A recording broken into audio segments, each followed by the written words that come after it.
ચાલો બધા મિત્રોને ગુડ મોર્નિંગ સાથે જય સ્વામિનારાયણ, જય શ્રી કૃષ્ણ, જય માતાજી, જય દ્વારકાધીશ, હર હર મહાદેવ. આપ લોકોનું સૌનું સ્વાગત છે મિત્રો once again Ramani's institute for civil સર્વિસીસની આપણી આ ફેમિલીની અંદર. અને આ ફેમિલીની અંદર આપણે દરરોજ સવારે 8 વાગે લાઈવ ભેગા થઈએ છીએ. શેના માટે? તો કે આવનારી પેટા હિસાબની અને સબ ઓડિટરની પરીક્ષા માટે. અને એક એવા દ્રઢ સંકલ્પ સાથે તૈયારી કરીએ છીએ કે ગમે તે થાય આ આવનારી પરીક્ષાને પાસ કરવી છે.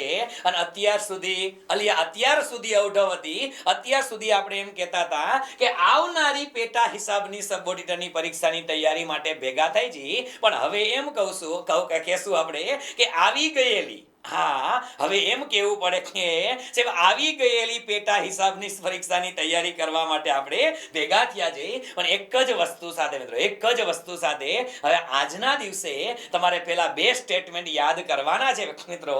અને એ સ્ટેટમેન્ટ એટલે કયા? તો કે જબ તક તોડેંગે નહીં તબ તક છોડેંગે નહીં, હો ચુકા आगाज रण का, युग बदलने की तैयारी है, जीत उसी की होगी जिसका संघर्ष जारी है. હે મિત્રો, હો ચુકા आगाज रण का, હવે કંકોત્રી આવી ગઈ છે બેટા, તારીખ ડિક્લેર થઈ ગઈ છે. હવે એવા લોકોને જ વિજેતા થવાના છે કે જે લોકોનો સંઘર્ષ ચાલુ છે, તૈયારી ચાલુ છે. એટલે આપણા માટે તો ઉલટાનું સારું કામ થયું કે અલિયા 45 દિવસ પહેલા ખબર પડી ગઈ.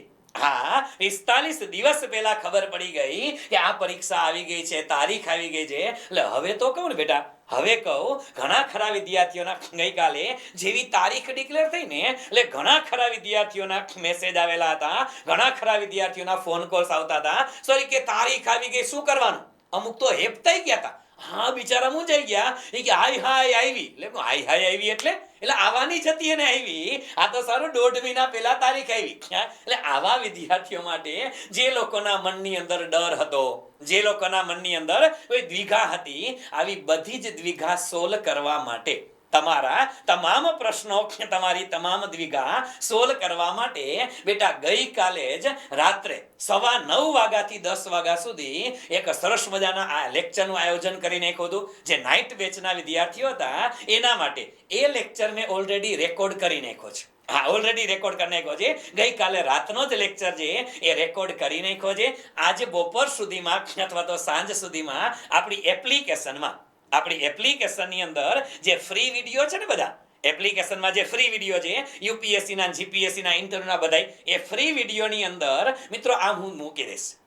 ફ્રી વિડીયોની અંદર એપ્લિકેશનના ફ્રી વિડીયોમાં મોટિવેશન ફોર સબ ઓડિટર કરી અને આ લેક્ચર મૂકી દઈશ. જેથી કરીને ગઈકાલે રાત્રે મેં જે કથા કરી ને એ કથા બધા માટે કોમન છે, બધા માટે કોમન છે. એટલે તમારા દરેક પ્રશ્નના જવાબ એ લેક્ચરની અંદર છે, આ લેક્ચરની અંદર છે. અને મેં અગાઉ કીધું યાર કે પૂરી તૈયારી કે સાથ અહીંયા હું એકય દિવસ તમારો આડાવડો નહીં થવા દો યાર, નહીં થવા દો, ચિંતા ના કરતા. પણ એમાં એ વિડીયો ફ્રી એપ્લિકેશન ફ્રીમાં આવી જાય એટલે જોઈ લેવાનો. અને છતાંય કોઈ ડાઉટ હોય, દ્વિધા હોય, ક્વેશ્ચન હોય, ક્વેરી હોય તો ગમે ત્યારે કોન્ટેક્ટ કરી લેજો, બરાબર છે. પણ હવે શું કરવું શું નહીં એના માટેની સંપૂર્ણ ચર્ચા છે ને બેટા, એ એમાં કરેલી છે. અને આમે આપણે લોકો તો રોજે રોજ હજી લાઈવ તો મળીએ જ છીએ, બરાબર. પણ એની પહેલા ચોખવટ કરું બેટા કે જે વિદ્યાર્થીઓએ પેલા રેકોર્ડેડ લેક્ચર જોવાના બાકી છે એ લોકો સત્વરે જોવા માંડજો.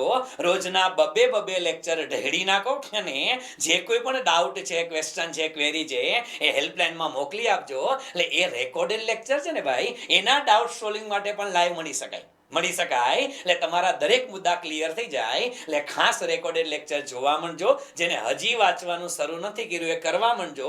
કારણ કહું કે આજે 45 દિવસ આજના દિવસ સહિત છે.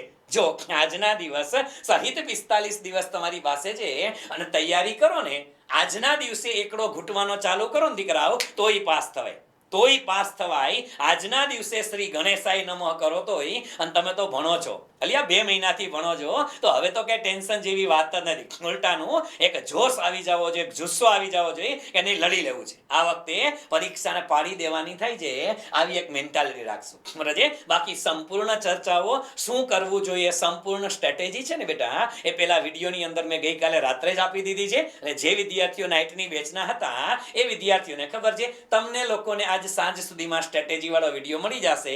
આપણી એપ્લિકેશનમાં ફ્રી વિડીયોના સેશન હશે, એની અંદર આ વિડીયો મૂકી દેશું. બરાબર છે? એટલે કોઈ ચિંતા ના કરતા, આપણે આપણું રાબેતા મુજબનું જે કામ છે એ શરૂ કરીએ. અને એક ચોખવટ કરું કે વચ્ચે વચ્ચે છે ને, હવે આપણે લાઈવ તો અત્યારે મળતા રહેશું, પણ વચ્ચે વચ્ચે ક્યારેક યુટ્યુબની અંદર ટાણે કટાણે એટલે મજા આવે ત્યારે યુટ્યુબમાં હું લાઈવ પ્રકટ થાઈશ. એટલે જ્યારે યુટ્યુબમાં લાઈવ પ્રકટ થાવ ને ત્યારે વળી પાછા તમે લોકો જોઈન થઈ જાજો. કે ઘણા ખરા ટોપિક એવા છે કે જે આપણે લાઈવની અંદર પણ ભણશું ખરા. બરાબર છે? ઓપન ફોર ઓલ સેશન હશે, એમાંય મળશું. પણ આપણે મૂળ કથાની વાતો કરો. હાલો, આજના દિવસે એ કહેશે કે બરાબર છે? હા, એ કે બહુ હેપ થઈ ગયા, કાંઈ ચિંતા ના કરો તેજલબેન, જરાય ચિંતા ના કરો. પેલો પોણી કલાકનો લેક્ચર છે ને ગઈકાલ વાળો, એક વખત જોઈ લેજો. તમારા મગજના બધા ડાઉટ છે ને દીકરાઓ, એ દૂર થઈ જશે. જરાય ચિંતા ના કરતા. બરાબર છે? ચાલો તો હા, એ કહેશે પાછું હેપ થાય છે એમાં વાંધો એ પડે એ કે તમે લેક્ચર શરૂ કરો ને એની પેલા એ કે આવું લખીને લઈ આવો, 45 days to go. અલિયા, આ તો ટાર્ગેટ છે. પોઝિટિવ વિચાર કરો કે તમને ખબર પડી ગઈ કે તમારે 45 દિવસમાં બધું પતાવી દેવાનું છે. હા, એટલે આપણા માટે પોઝિટિવ ધ્યાનમાં લેશું, અને નેગેટિવ તરીકે નહીં લે. બરાબર છે? ચાલો તો શરૂ કરીએ. લક્ષ્ય જ્યાદા દૂર નહીં, બસ રફતાર થોડી તેજ કરની છે. એટલે આ તો આ સ્ટેટમેન્ટ છે ને, આ ગઈકાલે ડેટ ડિક્લેર થઈને એના માટે 100% લાગે. 100% લાગે. लक्ष्य ज्यादा दूर नहीं, बस रफ्तार थोड़ी तेज करनी है. आज खामोशी से पढ़कर कल अपनी सफलता की कहानी लिखनी है.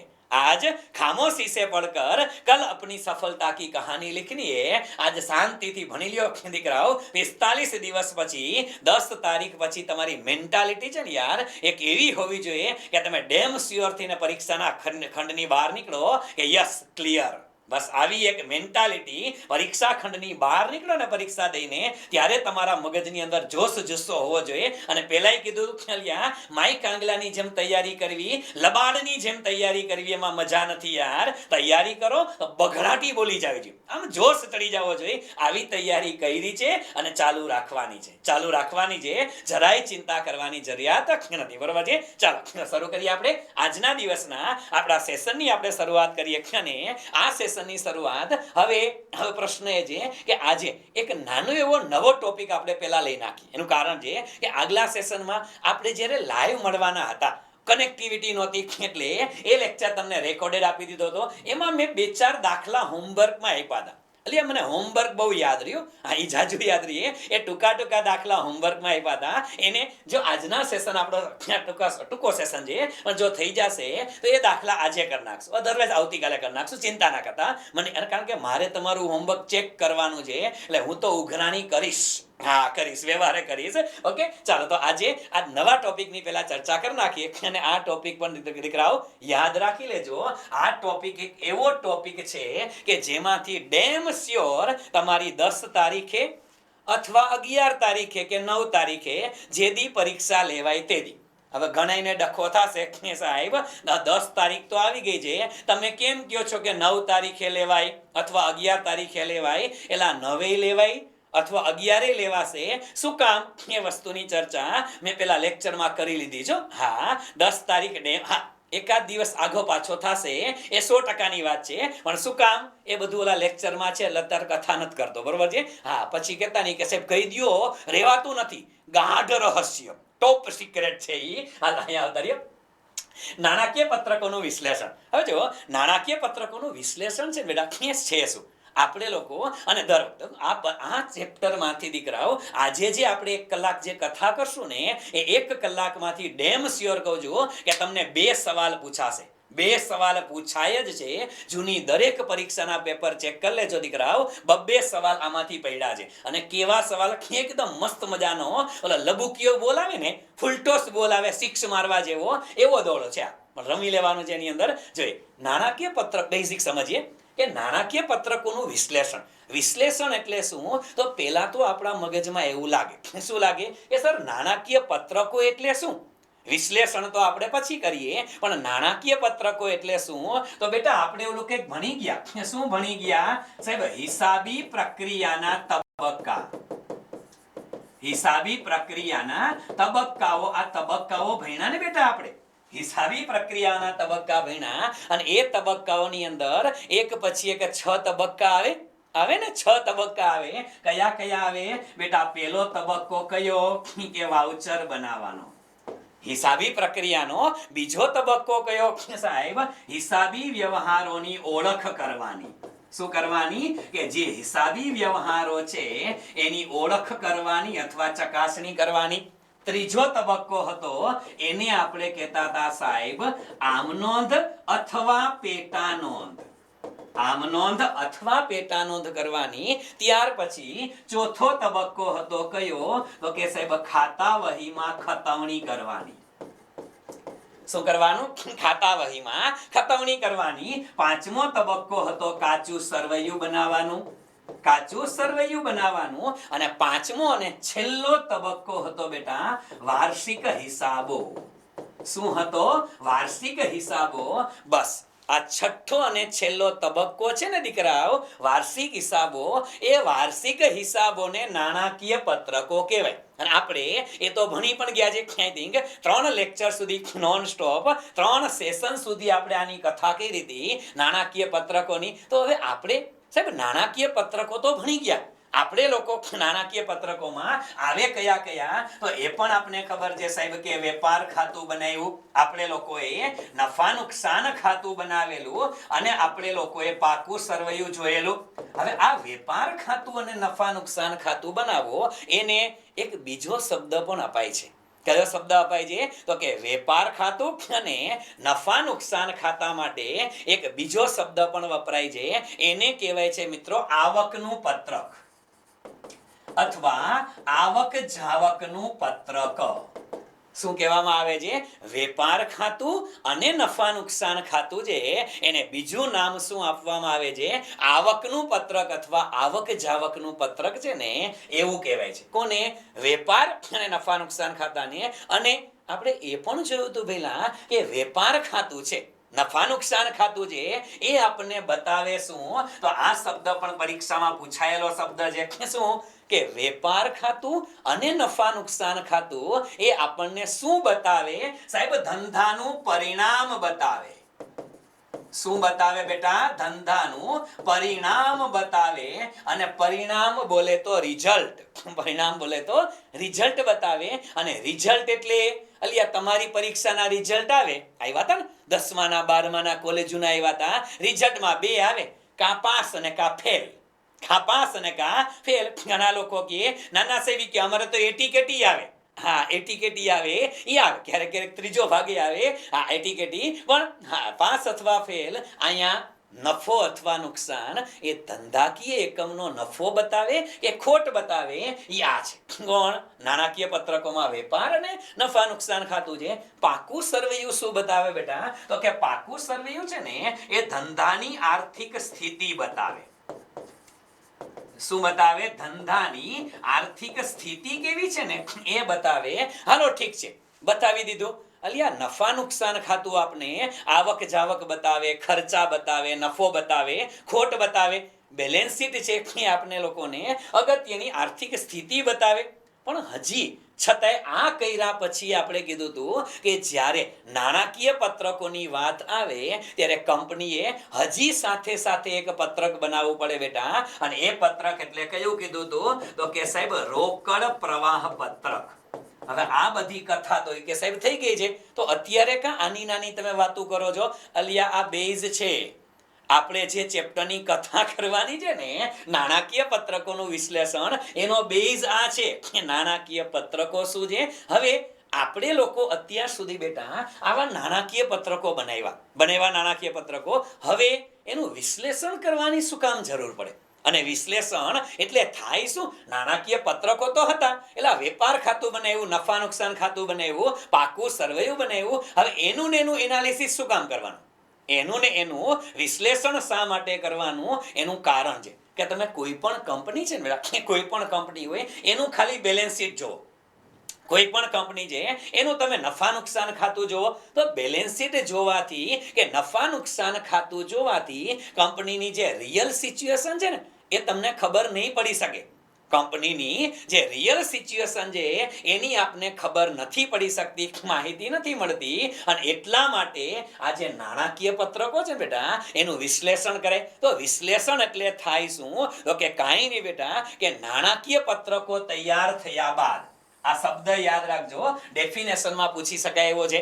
ડેફિનેશનમાં પૂછી શકાય એમ છે કે નાણાકીય પત્રકો, શું નાણાકીય પત્રકો તૈયાર થયા બાદ, નાણાકીય પત્રકો તૈયાર થયા બાદ તેને પુનઃ ગોઠવણી કરવામાં આવે. તેને શું કરવામાં આવે? પુનઃ ગોઠવણી કરવામાં આવે. નાણાકીય પત્રકો તૈયાર થયા બાદ તેની પુનઃ ગોઠવણી કરવામાં આવે. અને પુનઃ ગોઠવણી શું કામ કરવામાં આવે? તો તુલના થઈ શકે તેના માટે. શેના માટે બેટા? તુલના થઈ શકે તે માટે. તુલના થઈ શકે તે માટે નાણાકીય પત્રકો છે ને આપણું નફા નુકસાન ખાતું, આપણું પાકું સરવૈયું, આની પુનઃ ગોઠવણી કરવામાં આવે. શેના માટે? તુલના થઈ શકે એના માટે. અને આવી જે પુનઃ ગોઠવણી કરવામાં આવે ને એને શું કહેવાય? એને બેટા નાણાકીય પત્રકોનું વિશ્લેષણ કહેવાય. શું કહેવાય એને? નાણાકીય પત્રકોનું વિશ્લેષણ કહેવાય. આ યાદ રાખજો. એટલે આપણે જે ચેપ્ટર ભણવાનું છે એમાં નાણાકીય પત્રકો નથી ભણવાના, એ તો આપણે ભણી ગયા. વેપાર ખાતું, નફા નુકસાન, પાકું સરવૈયું. પણ હવે આપણે એનું વિશ્લેષણ કરવાનું છે. વિશ્લેષણ એટલે એને નાણાકીય પત્રકોને કંઈક અલગ રીતે ગોઠવવામાં આવે, પુનઃ ગોઠવણી કરવામાં આવે. અને ગોઠવણી શેના માટે? તુલના કરવા માટે. અને તુલના કેવી રીતે બેટા? કે કોઈ પણ કંપની છે, એ કંપનીને આ વર્ષે કેટલો આવક થઈ છે, કેટલા ખર્ચા થયા છે, કેટલું વેચાણ થયું છે, એની તુલના ગયા વર્ષ સાથે કરવી હોય. સમજો, તમે બેલેન્સ શીટ બનાવો ને બેટા, કે વેપાર નફા નુકસાન ખાતું બનાવો, એ તો એક જ વર્ષનું હોય. પણ એક વર્ષના આધારે ખબર ન પડે. કોઈ પણ કંપની છે એને જાણવું હોય કે ગયા વર્ષની તુલનાએ અથવા તો છેલ્લા 3 વર્ષમાં કંપનીનું વેચાણ કેટલું, તો એને શું કરવું પડે બેટા? એને જે નાણાકીય પત્રકો હતા ને એને ગોઠવવા પડે. શું કરવા પડે? ગોઠવવા પડે. કે 2018 નું વેચાણ, 19 નું વેચાણ, 20 નું વેચાણ ત્રણેય લાઈનમાં લખો અને પછી કમ્પેરિઝન કરો, તુલના કરો. એટલે ખબર પડે કે 18, 19 અને 20 માં વેચાણમાં વધારો થયો છે કે ઘટાડો થયો છે. વેચાણમાં વધારો થયો છે, ઘટાડો થયો છે. 3 વર્ષના નફા લખો. ખબર પડે કે 3 વર્ષ દરમિયાન નફામાં વધારો થયો છે, ઘટાડો થયો છે. આવી જ્યારે તુલના થાય, અને અથવા તો 3 વર્ષ નો લઈએ અને 3 કંપની લઈએ, આપણે એમ લાગે કે સર આપણે 2-3 કંપનીઓ છે એની કમ્પેરિઝન કરવી છે, તો એક જ વર્ષ લેવામાં આવે અને શું કરવામાં આવે કે એક્સ કંપની, વાય કંપની અને Z company, X company, Y company, Z company, આ 3 કંપનીના વેચાણ લખાય, નફો લખાય અને તુલના કરવામાં આવે કે એક્સ કંપનીનો નફો કેટલો, વાય નો કેટલો, ઝેડ નો કેટલો, એક્સ નું વેચાણ કેટલું, વાય નું કેટલું, ઝેડ નું કેટલું. આવી રીતે પુનઃ ગોઠવણી થાય. શું થાય બેટા? નાણાકીય પત્રકોનું વિશ્લેષણ એટલે નવું કાંઈ નથી. તમારી પાસે જે નાણાકીય પત્રકો હોય બેટા એને ફરી પાછા ગોઠવવાના કઈ રીતે? કે જેના આધારે તમે નિર્ણયો લઈ શકો, જેના આધારે કોઈ ડિસિઝન લઈ શકાય. એવી રીતે જે ગોઠવવાની પ્રોસેસ છે ને દીકરા, એ ગોઠવવાની પ્રોસેસને શું કહેવાય? નાણાકીય પત્રકોનું વિશ્લેષણ કહેવાય. શું કહેવાય? વિશ્લેષણ. એટલે આપણે આમાં નાણાકીય પત્રકો છે ને બેટા એને ગોઠવવાના જ છે. શું કરવાના છે? ગોઠવવાના છે. કઈ રીતે ગોઠવવા એની ચર્ચા આપણે આગળ કરીએ છીએ. પણ નાણાકીય પત્રકો ગોઠવવાના એટલે એનું વિશ્લેષણ કરવું. બરાબર છે? હવે થોડી ઘણી બેઝિક વસ્તુ છે એ હવે જે કોઈ ચેપ્ટર છે એની અંદર ઘણા ખરા મુદ્દાઓ જે હું બોલતો જાઉં છું, એ કદાચ તમે સાથે નોટ્સ ન બનાવી, ના લખી શક્યા હોય તો ઘણા ખરામાં આ લેખિત સ્વરૂપે લઈ આવ્યો છું. એટલે ચિંતા ના કરતા. બરાબર છે? ચાલો, નાણાકીય વ્યવહારોને હિસાબી પદ્ધતિના નિયમો અનુસાર નોંધવામાં આવે છે. આ નાણાકીય હિસાબી પદ્ધતિના જુદા જુદા તબક્કાઓમાંથી પસાર થઈ છે. આ આમનોંધથી શરૂ થાય અને વાર્ષિક હિસાબો તૈયાર કરવામાં આવે છે. આ હમણાં જે હું બધું બોલી ગયો ને એ બધું લખેલું છે, ચિંતા ના કરતા. હાલ, યસ, વાર્ષિક હિસાબોમાં વેપાર ખાતું, નફા નુકસાન ખાતું, જેને આવકનું પત્રક પણ કહેવામાં આવે છે.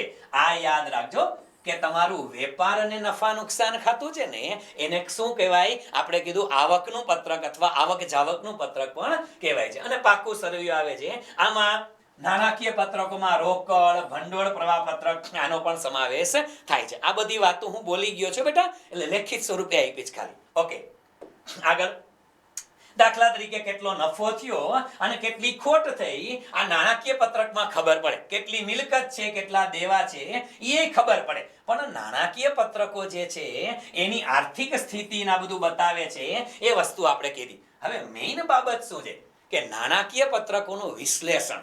એનું વિશ્લેષણ એટલે જે આપણે વાત કરીએ બેટા કે વિશ્લેષણ કોને કહેવાય? તો કે નાણાકીય પત્રકોને. નાણાકીય પત્રકોને એવી રીતે ગોઠવવામાં આવે. નાણાકીય પત્રકોને એવી રીતે ગોઠવવામાં આવે કે તેના પરથી નિર્ણયો લેવામાં સરળતા રહે. એટલે નાણાકીય પત્રકોનું વિશ્લેષણ કહેવાય. અને આ વિશ્લેષણ આપણા માટે તો અગત્યનું એ છે કે સાહેબ એને ગોઠવવામાં એવી રીતે આવે કે જેના આધારે ડિસિઝન મેકિંગ જે છે એમાં આપણે સરળતા રહીએ, એને વિશ્લેષણ કહેવાય. એટલે અર્થમાં બીજું કંઈ નથી. હવે મેઇન વસ્તુ એ છે કે પરીક્ષામાં MCQ જ્યાંથી પૂછાય છે આ કે સર નાણાકીય પત્રકો છે એનું વિશ્લેષણ કરવામાં આવે. એ વિશ્લેષણ જો આમાં ખાસ યાદ રાખજો, વિશ્લેષણના પ્રકારો અલગ છે અને સાધનો અલગ છે. યાદ રાખજો બેટા, નાણાકીય પત્રકોના વિશ્લેષણ છે એના પ્રકારો અલગ કહેવાય અને યાદ રાખશો કે એના સાધનો અલગ છે. આપણે અત્યારે પ્રકારો જોઈએ છે. શું જોઈએ છે? નાણાકીય પત્રકોનું જે વિશ્લેષણ છે ને એના પ્રકારો જોઈએ છે. અને પ્રકારો પછી સાધનો આવશે ને એમાં બે શબ્દ કયા? ઓલા તુલનાત્મક માપના પત્રકો શબ્દ પરીક્ષામાં આવ્યો હશે. જૂની પરીક્ષાના પેપરમાં શબ્દ હતો તુલનાત્મક માપના પત્રકો અને સમાન માપના પત્રકો. ઈ આવડું આજ, પણ આના પછીનો મુદ્દો બરાબર છે. ચાલો, તો નાણાકીય વિશ્લેષણના પ્રકારો કેટલા? તો બેટા પહેલો પ્રકાર છે ને એ પાડવામાં આવે છે કોના આધારે? પક્ષકારોને આધારે. હવે પક્ષકારોને આધારે એટલે કે પક્ષકારોને આધારે બેટા બે પ્રકાર પડે. નાણાકીય પત્રકોનું વિશ્લેષણ કરો ને તો પક્ષકારને આધારે બે પ્રકાર મળે. કયા? પેલું આવે એને કહેવાય બાહ્ય વિશ્લેષણ. શું કહેવાય છે બેટા? બાહ્ય વિશ્લેષણ. અને બીજું કહેવાય છે એને કહેવાય છે આંતરિક વિશ્લેષણ. શું કહેવાય છે? એક છે એને કહેવાય છે બાહ્ય વિશ્લેષણ અને બીજું આંતરિક વિશ્લેષણ. પરીક્ષામાં અહીંયાથી સવાલ પડેલો હતો કે બાહ્ય વિશ્લેષણ એટલે શું?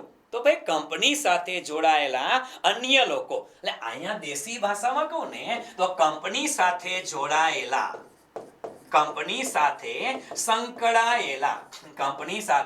સંકળાયેલા લોકો એટલે કોણ? તો કે કંપનીના રોકાણકારો.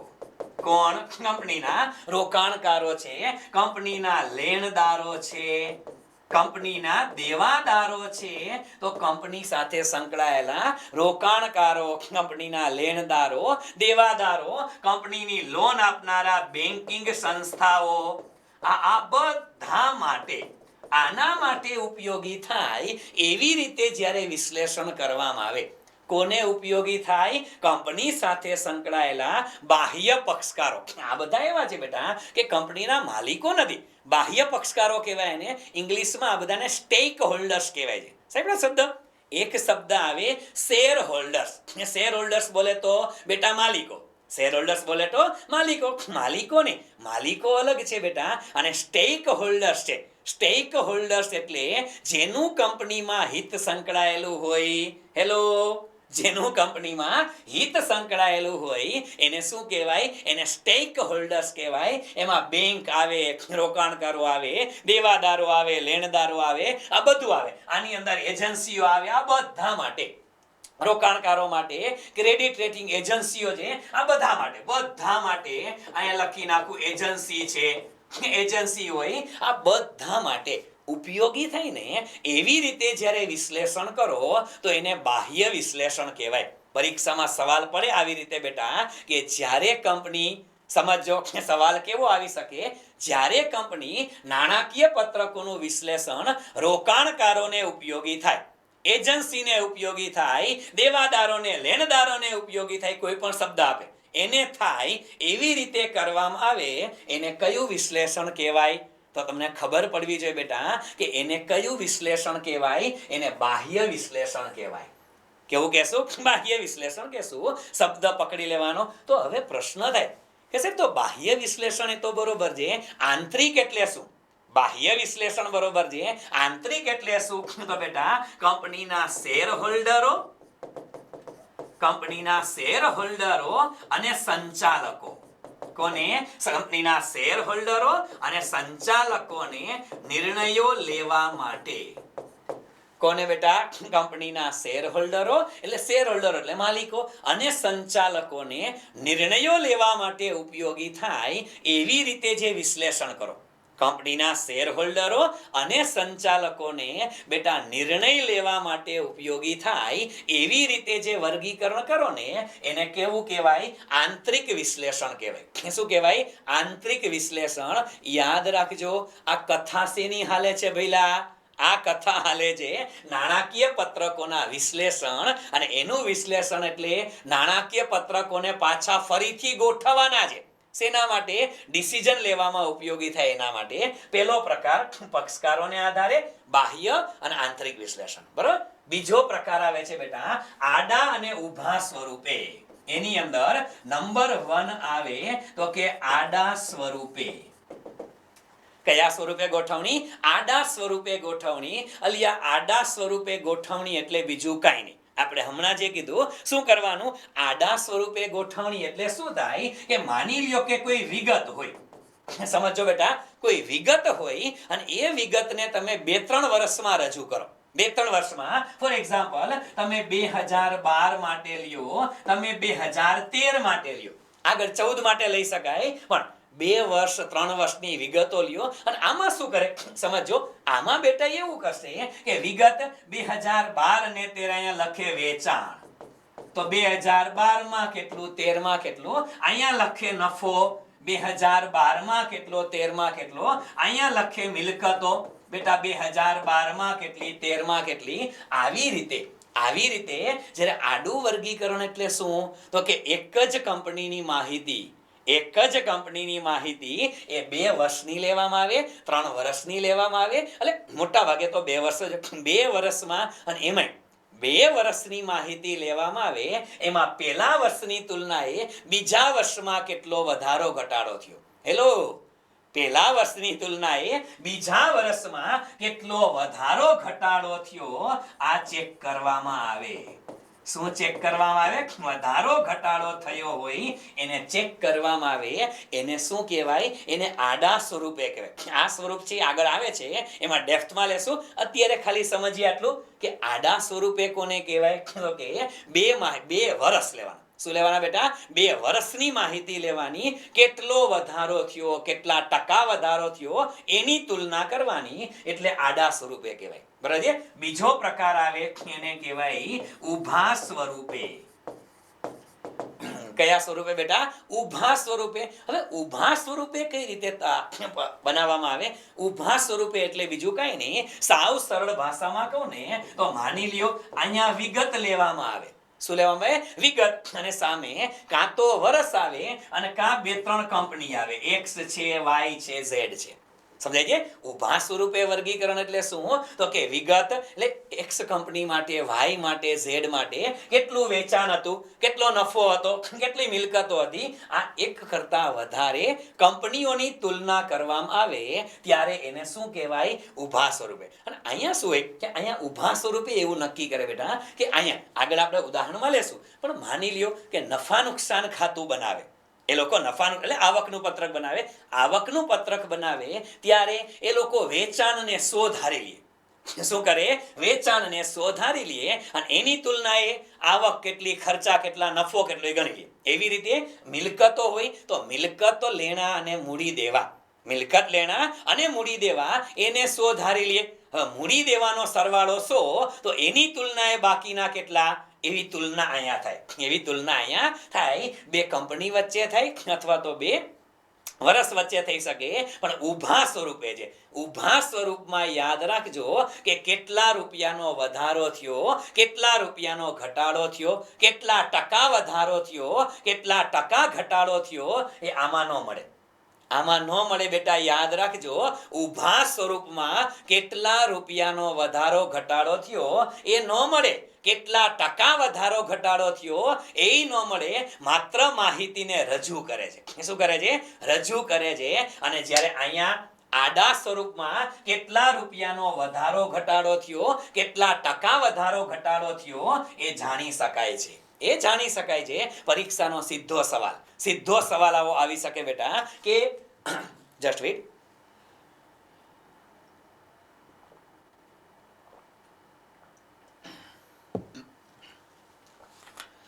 હા, વચ્ચે ઓક્સિજન ગ્રહણ કરવું પડે ભાઈ.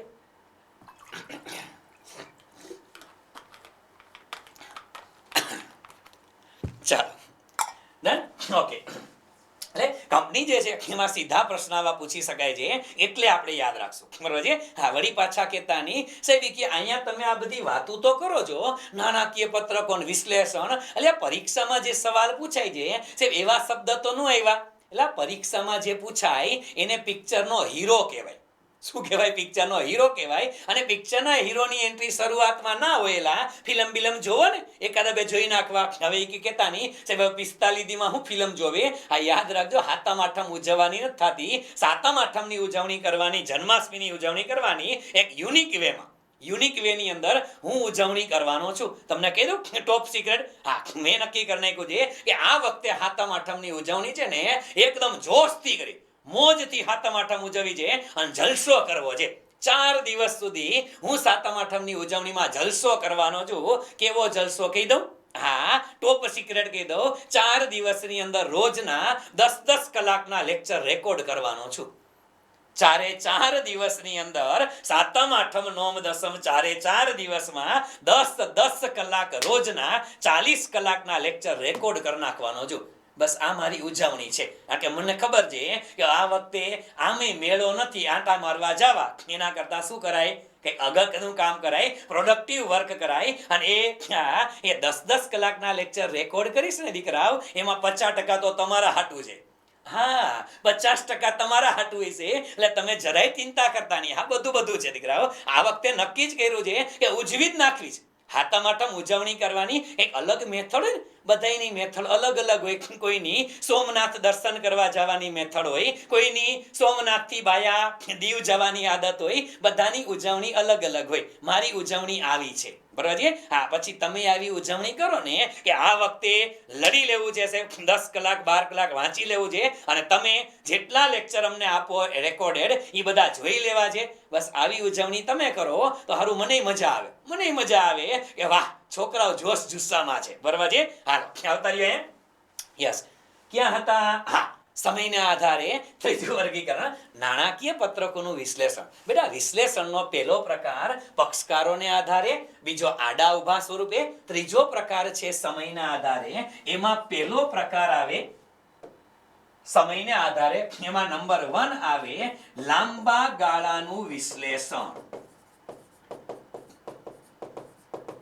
કયું વિશ્લેષણ આવે બેટા? લાંબા ગાળાનું વિશ્લેષણ. અને બીજું વિશ્લેષણ આવે એને કહેવાય છે ટૂંકા ગાળાનું વિશ્લેષણ. શું કહેવાય છે બેટા? ટૂંકા ગાળાનું વિશ્લેષણ. એક આવે એને કહેવાય લાંબા ગાળાનું વિશ્લેષણ અને બીજું આવે એને કહેવાય ટૂંકા ગાળાનું વિશ્લેષણ. તો આ લાંબા ગાળાની વિશ્લેષણ અને ટૂંકા ગાળાનું વિશ્લેષણ જે છે એ શું છે? તો કે લાંબા ગાળાનું વિશ્લેષણ એટલે તમે જ્યારે નાણાકીય પત્રકોના વિશ્લેષણ કરો ને બેટા, ત્યારે 1 વર્ષથી વધુ સમય માટે. શેના માટે બેટા? જ્યારે 1 વર્ષથી વધુ સમય માટે, 1 વર્ષથી વધુ સમય માટે વિશ્લેષણ કરવામાં આવે. 1 વર્ષથી વધુ સમય માટે વિશ્લેષણ કરવામાં આવે એને શું કહેવાય? લાંબા ગાળાનું વિશ્લેષણ કહેવાય. અને જ્યારે 1 વર્ષથી ઓછા સમય માટે, 1 વર્ષથી ઓછા સમય માટે, 1 વર્ષથી ઓછા સમય માટે જ્યારે વિશ્લેષણ કરવામાં આવે ત્યારે એને શું કહેવાય? ટૂંકા ગાળાનું. કઈ રીતે? આપણે જો અહીંયા જોયું આડા સ્વરૂપે ઊભા સ્વરૂપે લીધું. હવે અહીંયા શું કીધું 2012 આટલા 13 આટલા, એની જગ્યાએ શું થાય 2012 આટલા 2013 આટલા એવું ન કરે. એની જગ્યાએ શું કરે, પ્રથમ 3 મહિનાનું વેચાણ, બીજા 3 મહિનાનું વેચાણ, તો અલિયા પ્રથમ 3 મહિનાનું વેચાણ એની તુલનાએ બીજા 3 મહિનાના વેચાણમાં કેટલો વધારો થયો, કેટલો ઘટાડો થયો, રૂપિયામાં કેટલો થયો, ટકાવારીમાં કેટલો થયો, આવું જે જાણવામાં આવે ને એને શું કહેવાય, એને ટૂંકા ગાળાનું કહેવાય. ટૂંકા ગાળાનું કે 1 વર્ષથી ઓછો સમય છે, તમે દર 3 મહિનાની કમ્પેરિઝન કરો છો, તમે દર 2 મહિનાની કમ્પેરિઝન કરો છો, તો આ ટૂંકા ગાળાનું. અને અહીંયા 1 વર્ષની સાથે બીજું વર્ષ, બીજા વર્ષની સાથે ત્રીજું વર્ષ, આવી કમ્પેરિઝન કરો ને બેટા, એને શું કહેવાય, એને લાંબા ગાળાનું. 3 પ્રકાર છે, યાદ રાખશું. કયા કયા? એક પક્ષકારને આધારે, બીજું આડા ઊભા સ્વરૂપે, અને ત્રીજો પ્રકાર કયો છે બેટા, કે સમયને આધારે.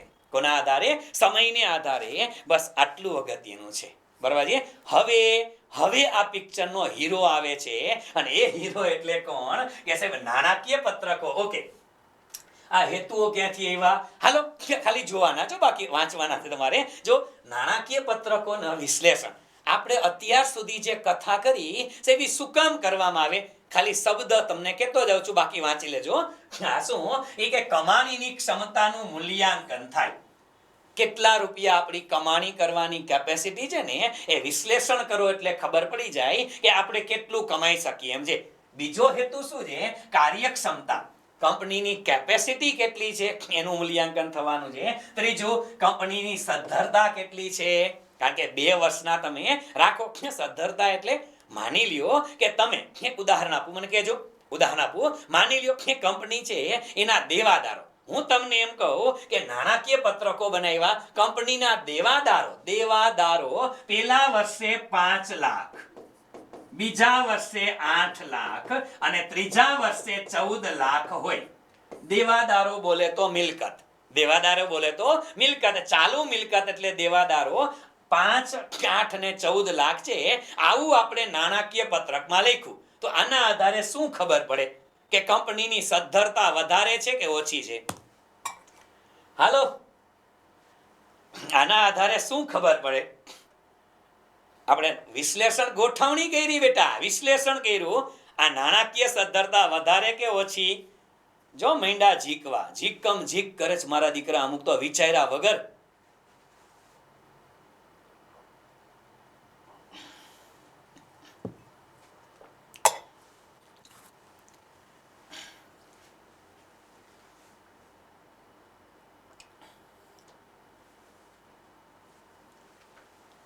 કંપનીની સદ્ધરતા વૈધી કહેવાય કે ઘટી કહેવાય?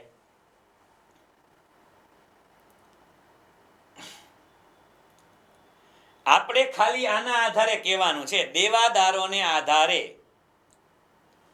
અહીંયા 2 મુદ્દા તમે લઈ શકો. ખાલી વેચાણ કીધું હોય ને તો ડિસિઝન અલગ આવે બેટા. દેવાદારો ક્યારે વધે? હેલો, દેવાદારો ક્યારે વધે કે તમે લોકો જ્યારે ઉધાર વેચાણ કરો છો, શબ્દ પકડજો બેટા, તમે લોકો જ્યારે ઉધાર વેચાણ કરો ત્યારે તમારા દેવાદારો વધે છે. તમે ઉધાર વેચાણ કરો ત્યારે તમારા દેવાદારો વધે છે, અને દેવાદારો વધે એટલે મિલકત વધી છે બેટા. તો આ તમારી સદ્ધરતા બતાવે, વધારે સદ્ધરતા કે તમારું વેચાણ વધે છે. દેવાદાર ક્યારે વધે? વેચાણ વધે તો જ વધવાના છે. એટલે આ સદ્ધરતા બતાવે છે બેટા. આની જગ્યાએ જો તમને એમ કે તમારા લેણદારો 5 લાખ, 12 લાખ અને 20 લાખના થયા. જો તમારા લેણદારો 5 લાખ, 12 લાખ અને 20 લાખના આ છેલ્લા 3 વર્ષના હોય તો આ કંપનીની સદ્ધરતા વધારે કહેવાય કે ઓછી કહેવાય? વધારે કહેવાય કે ઓછી કહેવાય? ઓછી કહેવાય. એક્ઝેક્ટલી. શું કામ બેટા? લેણદારો ક્યારે વધે? તમે ઉધાર ખરીદી કરો ત્યારે, અને એમાં ઉધાર ખરીદીના રૂપિયા ચૂકવો નહીં ત્યારે. લેણદારો જોવે શું કે સાહેબે પહેલા વર્ષે 5 લાખની ખરીદી કરી હતી, ઉધાર ખરીદી, હવે સાહેબ ઉધારીમાં જાજો માલ લે છે, અને જાજો માલ લે તો બુચ મારવાના ચાન્સીસ વધે. શેના ચાન્સીસ વધે? બુચ મારવાના ચાન્સીસ વધે બેટા. એટલે અહીંયા સદ્ધરતા કેવી કહેવાય? ઓછી. એટલે આ બધું એના માટે જ છે. એટલે આપણે આટલું બધું ડેપ્થમાં કરવાની જરૂર નથી, પણ ખબર તો હોવી જોઈએ ને એટલા માટે ને. ચાલો, સંચાલકોની કાર્યક્ષમતા. સંચાલકોની કાર્યક્ષમતા જે છે એનું મૂલ્યાંકન થાય. સંચાલકોની કાર્યક્ષમતા એટલે અલિયા નફો સારો કરી શકે છે, મેન્ટેન કરી શકે છે, મિલકતોનું મેનેજમેન્ટ કરે છે, એ તુલના કરો એટલે ખબર પડી જવાની છે. ત્યાર પછી બજેટનું આયોજન થાય, તુલનાત્મક અભ્યાસ થાય અને હિસાબોને સમજવામાં સરળતા રહે. સમજવામાં કે જો 1 વર્ષનું બેલેન્સ શીટ મેં કીધું કે તમે 1 વર્ષનું વેચાણ ખાલી જો 10 લાખ, તો એમાં આપને ખબર ન પડે. તમે 2 વર્ષનું વેચાણ લ્યો ને કે ગયા વર્ષે 10 લાખ અને આ વર્ષે 12 લાખ, તો આપને સમજવામાં સરળતા રહીએ કે હા વેચાણ વધે છે. તમે 1 વર્ષનો નફો જોવો 5 કરોડ, નો ખબર પડે એમાં એ 5 કરોડ તો છે, પણ તમે ગયા વર્ષનું ચેક કરો કે ગયા વર્ષે 8 કરોડ હતો, તો આપને ખબર પડે બેટા કે ગયા વર્ષ કરતા નફો ઘટ્યો છે. ગયા વર્ષે 3 કરોડ હતો અને આ વખતે 5 કરોડ તો વધ્યો છે. જ્યારે તમે તુલના કરો ને ત્યારે જ તમને ખબર પડશે. એટલે કે સરળતા છે ને સમજવા છે. તમારે કંપનીના હિસાબો સમજવા હોય ને બેટા, તો સરળતા ક્યારે પડે? જો તમે વિશ્લેષણ કરો ત્યારે. શું કરો ત્યારે? વિશ્લેષણ કરો ત્યારે. ડન? ઓકે, આવી રીતે તુલનાત્મક નાણાકીય પત્રકોનું મહત્વ શું છે? તો મહત્વ છે કે આંતરિક તુલના થઈ શકે. પેઢીની આંતરિક તુલના, અંદરો અંદર તુલના થાય, એ પણ આપને ખબર છે. 1 વર્ષની તુલના બીજા વર્ષે કેટલું, એ પણ શક્ય બને. આંતર પેઢી તુલના, આંતર પેઢી એટલે એક કંપનીની બીજી કંપની સાથે તુલના થઈ શકે, એ પણ આપને ખબર છે. તો ત્યાર પછી વલણ રજૂ કરે. વલણ એટલે ટ્રેન્ડ રજૂ કરે. કેવો ટ્રેન્ડ જુઓ તો બેટા, ટ્રેન્ડ બોલે તો વેચાણ, અને વેચાણ તમારું છે પેલા વર્ષે 10 લાખ, પછીના વર્ષે 12 લાખ, પછીના વર્ષે 14 લાખ. તો આ શું બતાવે બેટા કે તમારું વેચાણ છે ને એમાં સતત વધારાનો ટ્રેન્ડ છે. તમારા વેચાણમાં સતત વધારાનો ટ્રેન્ડ છે, અને આનાથી ઊંધું હોય તો સતત ઘટાડો છે. એક વલણ, તમારું ટ્રેન્ડ છે ને એ ખબર પડી જશે. શેના આધારે? પત્રકોના આધારે. બરાબર? ખાલી બેલેન્સ શીટમાં ટ્રેન્ડ ન હોય. હેલો, ખાલી બેલેન્સ શીટમાં ટ્રેન્ડ ન બતાવે. ટ્રેન્ડ શેના આધારે બતાવે? તમે વિશ્લેષણ કરો તો બતાવે, નહીતર ના બતાવે. બરાબર? ઓકે, પછી લેણદારો માટે હમણાં આપણે કીધું ઉપયોગી માહિતીની સરળ અને તુલનાત્મક રજૂઆત થાય છે. બરાબર છે? આ બધા એના ફાયદાઓ છે, એને મહત્વ છે. ફાયદા કયો છે, કયો છે એડવાન્ટેજીસ છે, આ એ છે. હવે મેઇન વસ્તુ એ છે કે સાહેબ નાણાકીય પત્રકોનું જે આપણે વિશ્લેષણ કરીએ છીએ, સમજો બેટા, નાણાકીય પત્રકોનું આપણે જે વિશ્લેષણ કરીએ છીએ ને, એ કોણ? આ પિક્ચરના હીરો આવ્યા. હા, હવે પિક્ચરના હીરો આવે છે કે આના પ્રશ્ન આપને પૂછાય છે. શું? નાણાકીય પત્રકોના વિશ્લેષણના સાધનો કયા કયા છે? બેટા 2 સાધનો છે. કયા કયા? પરીક્ષામાં સીધો સવાલ પૂછાય છે કે નાણાકીય પત્રકોનું વિશ્લેષણ કયા સાધનો દ્વારા કરવામાં આવે? 2 સાધનો. કયા? એક તુલનાત્મક પત્રકો અને બીજું સમાન માપના પત્રકો. એક આવે બેટા તુલનાત્મક પત્રકો અને બીજા આવે સમાન માપના પત્રકો. સાહેબ તુલનાત્મક પત્રકોની અંદર વળી પાછા હું 2 કહીશ. તુલનાત્મક પત્રકો છે ને બેટા, એમાં વળી પાછા હું 2 કહીશ. કયા કયા? એક તો હું લખું છું તુલનાત્મક આવકનું પત્રક. તુલનાત્મક શેનું પત્રક? આવકનું પત્રક. અને આવકનું પત્રક એટલે બેટા નફા નુકસાન ખાતું. આવકનું પત્રક એટલે નફા નુકસાન ખાતું. અને બીજું આની અંદર બને બેટા શું? તો કે તુલનાત્મક પાકું સરવૈયું. શું બને? તુલનાત્મક પાકું સરવૈયું બનશે. એક શું બને? તુલનાત્મક નફા નુકસાન ખાતું, અને બીજું તુલનાત્મક પાકું સરવૈયું. 2 ભાગ પડે. બે આપણે સમજીએ છીએ. અહીંયા સમાન માપના પત્રકો છે, એમાંય 2 ભાગ પડે બેટા. શું? તો કે સમાન માપનું આવકનું પત્રક, અને બીજું આવે સમાન માપનું પાકું સરવૈયું. સમાન માપનું પાકું સરવૈયું બને. આ યાદ રાખશું. બરાબર છે? તો બેમાં બબ્બે પ્રકાર છે. આપણે આ 4 શબ્દ પૂરા ને એટલે ચેપ્ટર પૂરું. પહેલા આ 4 જ શબ્દ સમજવાના છે. કયા?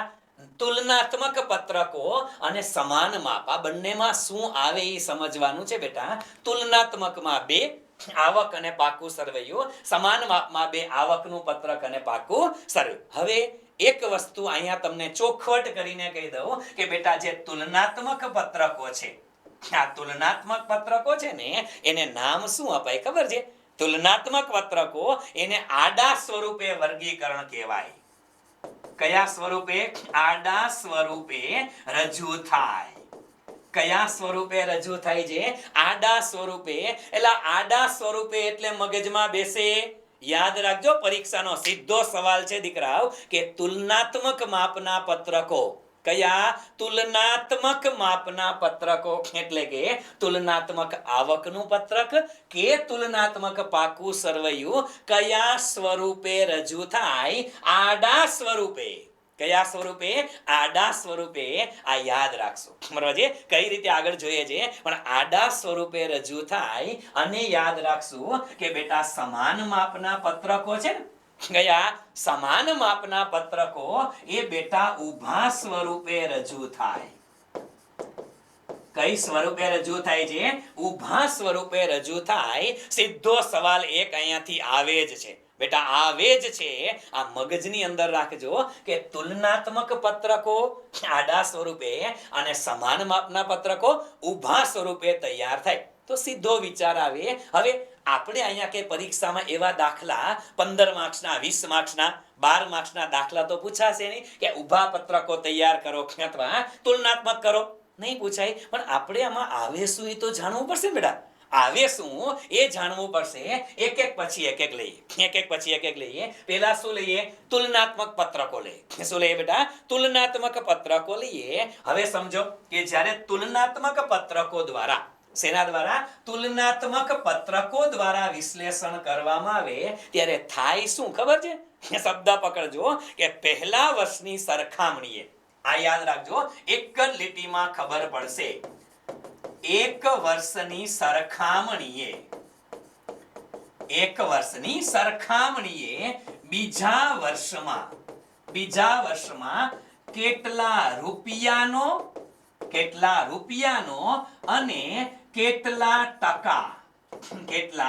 ટકાવારી વધારો ઘટાડો થયો.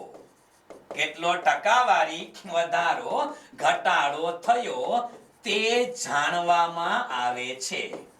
તે જાણવામાં આવે છે. શેમાં? તુલનાત્મક પત્રકોમાં. યાદ રાખી લેશું બેટા કે તુલનાત્મક પત્રકોમાં શું જાણવામાં આવે કે ગયા વર્ષની તુલનાએ આ વર્ષે અથવા તો એક વર્ષની તુલનાએ બીજા વર્ષમાં કેટલા રૂપિયાનો, આ શબ્દ પકડશું બેટા, કયો? કેટલા રૂપિયાનો અને કેટલા ટકાવારી ફેરફાર થયો ને એ જાણવામાં આવે. એને શું કહેવાય? એને કહેવાય તુલનાત્મક માપના પત્રકો. અને એમાં તમે આવકનું પત્રક લ્યો તો પણ ભલે બેટા, તમે પાકું સરવૈયું લ્યો તોય પણ આપણે બેને કોમન પકડીએ છીએ બેટા. આવકનું પત્રક લ્યો તોય ભલે, તમે ખર્ચનું પત્રક લ્યો કોઈ ભલે. હવે માની લો કે હું તમને તુલનાત્મક પત્રકો છે, આગળ જોઈ લો કે મારી પાસે સ્લાઇડ છે કે કેમ. Just weight. ઓકે છે, ચાલો. તો આમાં શું કરે ખબર છે? 2 વર્ષની માહિતી આપે. સમજી લ્યો બેટા, શું આપે કે માની લ્યો કે એક વિગત છે, એક આપણી પાસે વિગત છે. 2 વર્ષની માહિતી આપે કે માની લ્યો કે 2020, પછી આપે 2021. કેટલા આપે? 2020 અને 2021. 2 વર્ષની માહિતી લેવાની. પછી આ માહિતીમાં 2 વર્ષ દરમિયાન, આ માહિતીમાં 2 વર્ષ દરમિયાન બેટા કેટલા રૂપિયાનો ફેરફાર થયો? 2 વર્ષ દરમિયાન કેટલા રૂપિયાનો વધારો ઘટાડો થયો એ આપણે જોશું. તો અહીંયા લખવાનો, સમજો, અહીંયા શું લખશું? વધારો અથવા ઘટાડો શેમાં?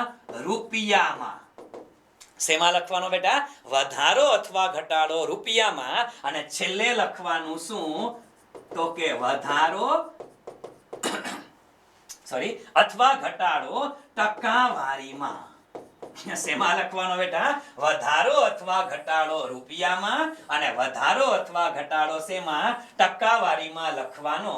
બસ આવી રીતે આવી રીતે તમે જે વર્ગીકરણ કરો ને બેટા, આને શું કહેવાય? તુલનાત્મક માપના પત્રકો. શું કહેવાય? તુલનાત્મક માપના પત્રકો. આ પત્રકમાં તમે નફા નુકસાન ખાતાની વિગતો લખો. હેલો, શેની વિગતો લખો? ફોર્મેટ કોમન છે બેટા, ફોર્મેટ આવડવા જ. આ પત્રકની અંદર તમે આવકના પત્રકની વિગત એટલે નફા નુકસાન વાળી એ લખો ને, તો આને કહેવાય તુલનાત્મક આવકનું પત્રક. શું કહેવાય? તુલનાત્મક આવકનું પત્રક. જો તમે જો તમે આ પત્રકમાં, આ ફોર્મેટમાં બેલેન્સ શીટની વિગતો લખો. શેની વિગતો લખો? બેલેન્સ શીટની વિગતો લખો, તો એને શું કહેવાય? તુલનાત્મક પાકું સરવૈયું. હેલો, ફોર્મેટ એક જ છે, તમે એન્ટ્રી કઈ લખો ને એના ઉપર ડિપેન્ડન્ટ છે. બરાબર છે? હવે હું તમને એકાદી બે આઈટમ લખાવું, પછી તમે મને કહેજો. બરાબર છે? ચાલો, હવે હું તમને કહું કે વિગતની અંદર હું એવું લખું છું કે એક લખું કાયમી મિલકતો.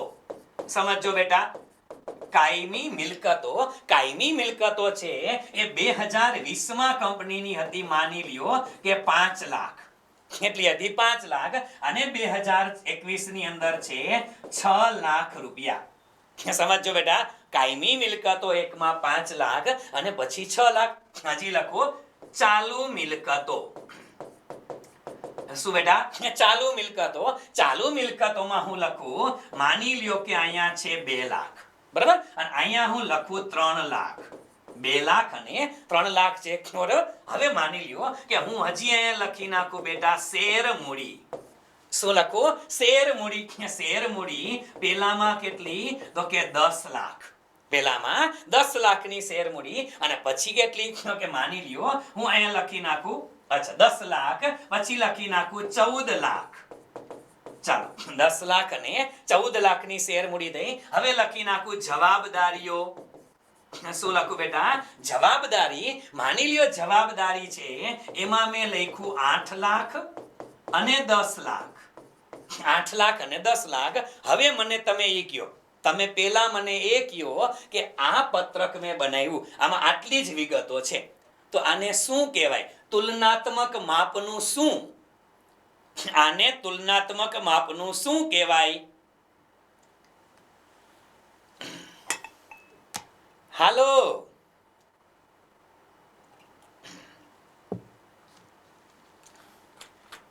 એક્ઝેક્ટલી બેટા, આને શું કહેવાય? સાહેબ આને તુલનાત્મક માપનું પાકું સરવૈયું કહેવાય. શું કહેવાય? પાકું સરવૈયું. શું કામ? વિગતો બધી બેલેન્સ શીટ વાળી. જો તુલનાત્મક માપનું પાકું સરવૈયાનું ફોર્મેટ બધાયમાં કોમન છે બેટા. મિલકતો અને મૂડી દેવા આવે તો પાકા સરવૈયાની વાત હોય, અને વેચાણ નફો ખર્ચા આવે તો નફા નુકસાનની વાત હોય. બાકી છે એકનું એક જ. બરાબર? ચાલો, હવે શું કરવાનું બેટા? જોતા જાવ જોઈએ. જો અહીંયા શું કીધું? કાયમી મિલકતો છે, એમાં 5 લાખની હતી અને 6 લાખની થઈ. તો કાયમી મિલકતો છે એમાં શું થયો બેટા? વધારો. શું થયો? વધારો. વધારો કેટલા રૂપિયાનો થયો? 5 લાખની સામે 6 લાખ થયા, એટલે 1 લાખનો વધારો. તો પ્લસ કરવાના 1 લાખ. શું કરવાના? પ્લસ કરવાના 1 લાખ. અને કેટલા ટકા ફેરફાર કહેવાય? હેલો, કેટલા ટકા વધારો થયો? ટકાવારી ગણતા આવડે ને બેટા? આ છે તો વાંધો નહીં. અલિયા 5 લાખના 20% કરો એટલે 1 લાખ થાય. એક્ઝેક્ટલી બેટા, કેટલો વધારો? પ્લસ કરવાના 20%. કેટલા ટકા? 20%. હવે આવી રીતે કોઈ જોવે ને તો એને ખબર પડે કે સાલું કંપનીની મિલકતો છે ને બેટા એ વધે છે. કંપનીની મિલકતોમાં શું થાય છે? વધારો થયો છે. સારી બાબત કહેવાય. કંપની સદ્ધર હશે. સમજાણું? બીજું, ચાલુ મિલકતો છે એ 2 લાખમાંથી કેટલી થઈ? 3 લાખની. 2 લાખમાંથી 3 લાખની. આમાં પણ વધારો કેટલો બેટા? 1 લાખનો. કેટલો? 1 લાખનો. ટકાવારી ફેરફાર કેટલો? ટકાવારી ફેરફાર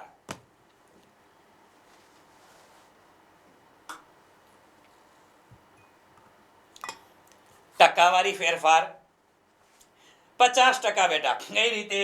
તો કે 2 લાખના 3 લાખ થયા. ટકાવારી ફેરફાર ગોતતા તો આવડે ને બેટા. કેટલા? 2 લાખના કેટલા ટકા 1 લાખ થાય? તો કે 50% થાય. એટલે પ્લસ કરવાના કેટલા ટકા? 50%. કેટલા ટકા બેટા? 50%. બરોબર છે? ઓકે. અહીંયા તર્યો શેર મૂડી હતી, એ શેર મૂડીની અંદર 10 લાખમાંથી 14 લાખ થયા. શેર મૂડીમાં 10 લાખમાંથી 14 લાખ થયા, એટલે વધારો કેટલો થયો? 4 લાખનો. સોરી, વધારો કેટલો થયો? 4 લાખનો વધારો થયો છે ને. આ 4 લાખનો વધારો કેટલા ટકા કહેવાય? હેલો, કેટલા ટકા વધારો થયો? એટલે તમારા મેસેજ મારામાં આવતા જ નથી. આ કરો છો કે પછી મારે નેટવર્ક વયું ગયું છે? અમુક તો એવા ડખે ચડી ગયા છે ને, એટલે એમ ખબર ન પડે ને તો આ ટકાવારી ગોતતા આવડે ને. 4 લાખ છે એને તમારે છેદમાં 10 લાખ કરીને ગુણ્યા 100 કરાય. એમ ન ખબર પડે કે 10 લાખના 40% કરો ને તો 4 લાખ થાય. બેટા કેટલા ટકા? 40% પ્લસ 40%. 25% નહીં, 25% ગોટો માર્યો તો કોકે. બરાબર? ચાલો, ઓકે, ડન છે. હવે જવાબદારી હતી 8 લાખની અને વધીને થઈ કેટલાની બેટા? 10 લાખની. જવાબદારી 8 લાખમાંથી વધીને 10 લાખ થઈ, પ્લસ કેટલા ટકા? સોરી, પ્લસ કેટલા રૂપિયા? 2 લાખ. પ્લસ 2 લાખ અને ટકાવારી કેટલી બેટા? હાલો ઝપટો, હવે તો આવડે. ટકાવારી 8 લાખના 25% કરો, 4 કટકા થાય. હેલો, 50% એટલે 2 કટકા, 25% એટલે 4 ભાગ કરો. 8 લાખના 4 ભાગ કરો એટલે 2 લાખ આવે.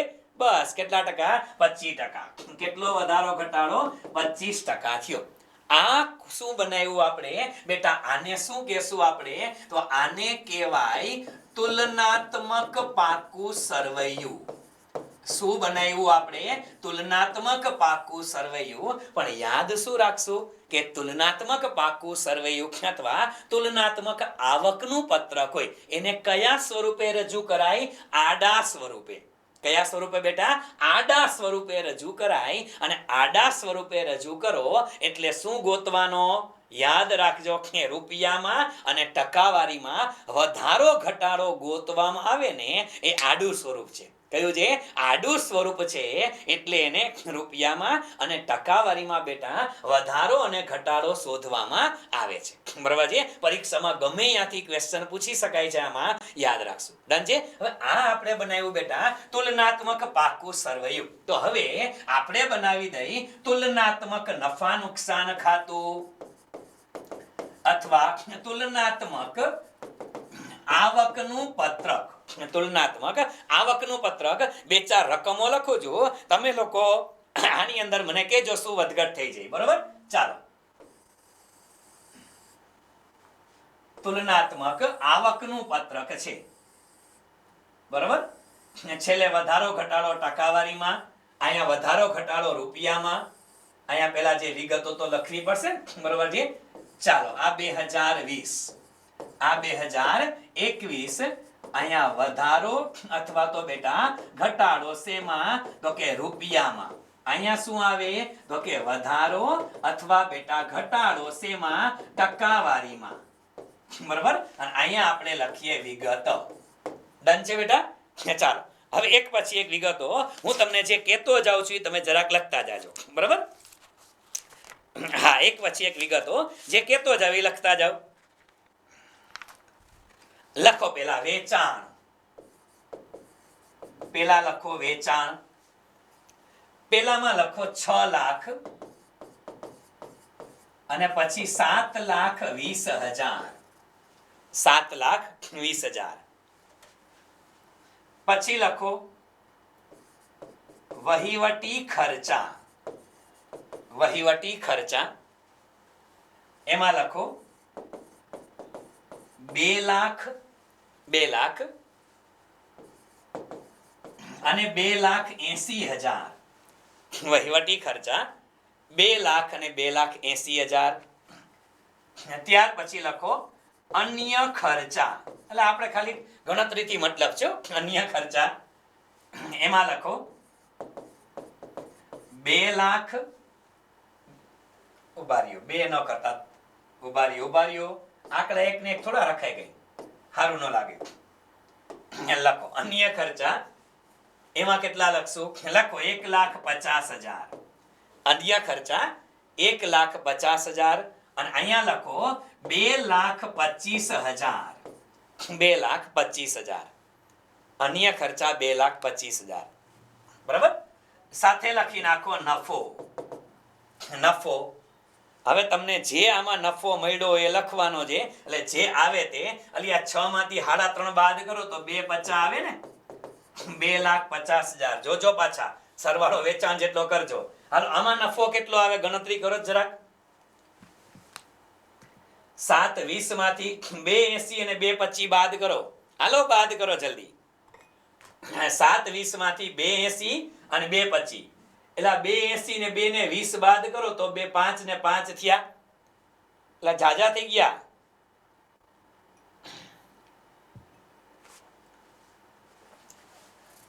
હમ 195 આવે. ચેક કરો. 7,20,000 એમાંથી 2,80 એટલે 5 ને 5 બાદ કરવાના છે તો 1,95 આવે. લખી નાખો 1,95,000. બરાબર. હાલો હવે આ ગણી કાઢો તો. ચાલો ફટાફટ. વધારો ઘટાડો હું તમને કહેતો જાઉં છું. બરાબર. એ કહે છે તો અમે તમને કહી દેત. ચાલો પહેલામાં પ્લસ કેટલા રૂપિયા 1,20,000. ટકાવારી કેટલી કહેવાય? ટકાવારી કેટલી કહેવાય?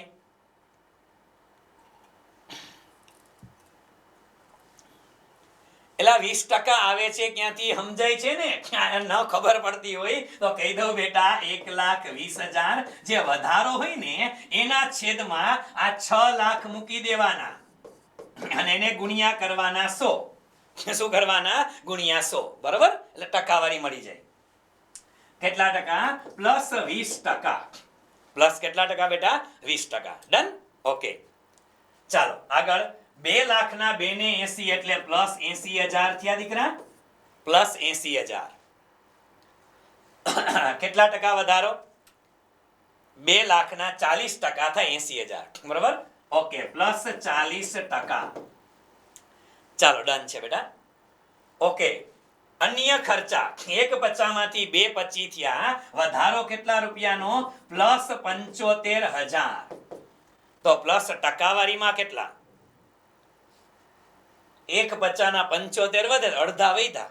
કેટલા ટકા વધ્યા? 50%. રેડી. ચાલો આ કથા હું એટલે કરાવું છું કે આમાંથી આ ચેપ્ટર માંથી આવા પ્રશ્ન MCQ માં પૂછાણા. જો હેલો પ્રશ્ન પૂછાણા છે MCQ માં એટલે આ રામાયણ કરાવું છું. યાદ રાખજો બેટા. આ પછી કહેતા નહીં કે સાહેબ આવું થોડું પૂછાય. પૂછાય. બરાબર.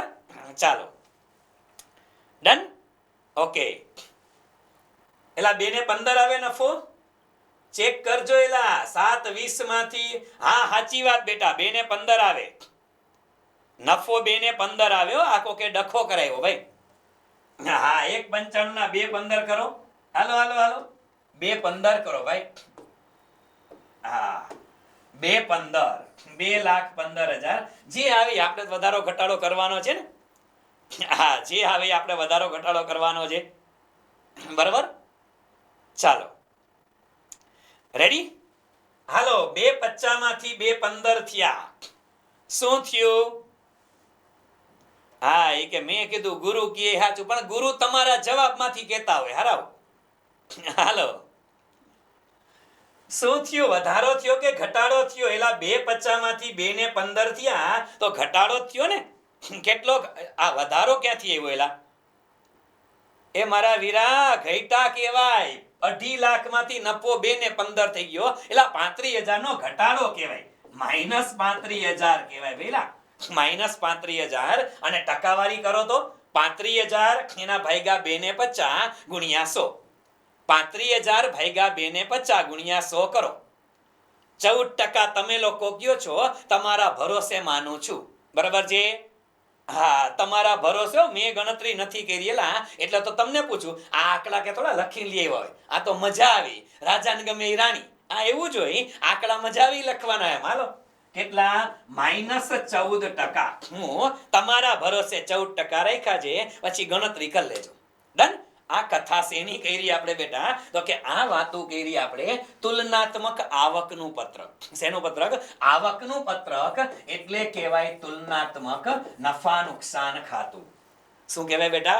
તુલનાત્મક નફા નુકસાન ખાતું. બે જ વસ્તુ છે બેટા, બે જ વસ્તુ છે ના બેટા. અહીંયાથી બધું ક્લિયર છે. નેટવર્ક ચેક કરી નાખો, કોઈ વસ્તુ નથી. ટેકનિકલ ટીમે સામે છે બેટા, બધું ક્લિયર છે. બરાબર? હા, એકાદ 2 સેકન્ડ પૂરતો એ પ્રશ્ન થઈ ગયો તો એ બધું રેડી થઈ ગયું છે. બરાબર ના, અત્યારે બધું રેડી છે. 2 સેકન્ડ પૂરતો પ્રશ્ન હતો એ અત્યારે હવે રેડી છે. હા, બરાબર. અને બાકી હું લખું છું, લખું છું, ચિંતા કરો માં. આ બોર્ડમાં બધું લખું છું ને બોલું છું. ટેન્શન લ્યો માં બેટા. હા, ટેન્શન લ્યો માં. કે આમાં પછી ઘણી વખત એવું થાય, એકનો મેસેજ આવે એટલે બીજાને આવું થાય. બરાબર? હા, ડન છે. ટેકનિકલ ટીમ જરાક ચેક કરી લેશે. હા, બાકી ચિંતા કરો, હું બોલું છું. એટલે હા, તમારે મને જોવાનો છે, જોવાનું નથી, સાંભળવાનો છે. ખાલી સાંભળો. હા, તો એક કામ કરો, તમે મેસેજ ચાલુ રાખો, હું બોલવાનું ચાલુ રાખું. હે, એટલે એક વખત કીધી તો હજી અડધાને તો ખબર જ નથી પડતી. હારી, હા, ખબર જ નથી પડતી અમુકને શું કરવાનું છે. લાવ, ગુજરાતી ભાષામાં સમજાય. ચાલો આવતા રહ્યો, આપણે આપણી વાતો ચાલુ રાખીએ. કારણ કે અમુક હજી નહીં સમજે અને મગજ નથી. હાલો આવતા રહ્યો. આ વાતો આપણે શેની કરી બેટા? તો કે તુલનાત્મક માપના નફા નુકસાન ખાતા હતા. શું હતા બેટા? તુલનાત્મક માપના નફા નુકસાન ખાતા અને તુલનાત્મક માપના પાકા સરવૈયાની વાતો આપણે કરી. બરાબર? પણ તુલનાત્મક માપ આવે એટલે આપણે શું કરવાનું? તુલનાત્મક પાકું સરવૈયું કે તુલનાત્મક નફા નુકસાન ખાતું. બેટા, તુલનાત્મક પાકું સરવૈયું કે તુલનાત્મક નફા નુકસાન ખાતું આવે એટલે શું કરવાનું? તો કે 2 વર્ષની માહિતી લેવાની. 2 વર્ષ દરમિયાન કેટલા રૂપિયામાં વધારો ઘટાડો થયો એ લેવાનું, કેટલો ટકાવારી વધારો ઘટાડો થયો એ લેવાનું. That's all. બરાબર છે? આને શું કહેવાય? તુલનાત્મક પત્રકો કહેવાય. શું કહેવાય બેટા? તુલનાત્મક પત્રકો આપણે કહેશું. ડન છે આટલી વસ્તુ? ઓકે. ત્યાર પછી હવે આગળ આપણે વાત કરવી છે બેટા સમાન માપના પત્રકો. શેની વાતો કરવી છે? સમાન માપના પત્રકો. અને સમાન માપના પત્રકો એટલે શું? તો કે અહીંયા આ વર્ગીકરણ છે ને બેટા, એ કેવું વર્ગીકરણ છે? તો કે આ વર્ગીકરણ આડા સ્વરૂપે નથી પણ ઊભા સ્વરૂપે છે. યાદ રાખજો, સમાન માપના પત્રકો એ કયા સ્વરૂપે તૈયાર થાય બેટા? ઊભા સ્વરૂપે. કયા સ્વરૂપે થાય? ઊભા સ્વરૂપે તૈયાર થાય. આટલું યાદ રાખશું. બરાબર? હવે ઊભા સ્વરૂપે થાય કઈ રીતે એના માટે એક નમૂનો આપો. સમજો, અહીંયા તુલના કરવામાં નથી આવતી, સમાન માપ છે. સમાન માપના પત્રકો છે એટલે શું કરવામાં આવે? તો કે કોઈ પણ એક મેજર વિગત, આપણે કીધું કે કોઈ એક મેજર વિગત છે ને બેટા, એને 100 તરીકે ધારી લેવાની.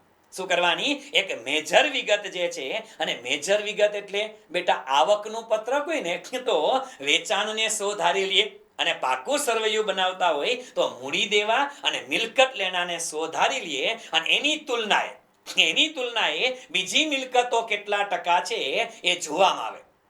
કોની તુલનાએ? મિલકતોની તુલનાએ, એટલે કે કુલ મિલકતની તુલનાએ અન્ય મિલકતો કેવી એ સમજાવું. સમજો, યાદ રાખજો. બેમાં ફેરફાર શું છે એ ખબર હોવી જોઈએ તમને બેટા. માની લ્યો કે સમાન માપના જે પત્રકો છે, સમાન માપના પત્રકો એમાં કોઈ પણ એક વર્ષ છે. આમાં યાદ શું રાખશું કે સમાન માપના પત્રકોમાં કોઈ પણ એક વર્ષ જે છે, એક વર્ષની અંદર તમારું વેપાર ખાતું હોય તો વેચાણ, આ યાદ રાખી લેશું. સમાન માપના પત્રકો હોય એમાં વેપાર નફા નુકસાન માટે, વેપાર નફા નુકસાન માટે એટલે કે આવકના પત્રક માટે, આવકના પત્રક માટે આધાર તરીકે, શેના તરીકે બેટા?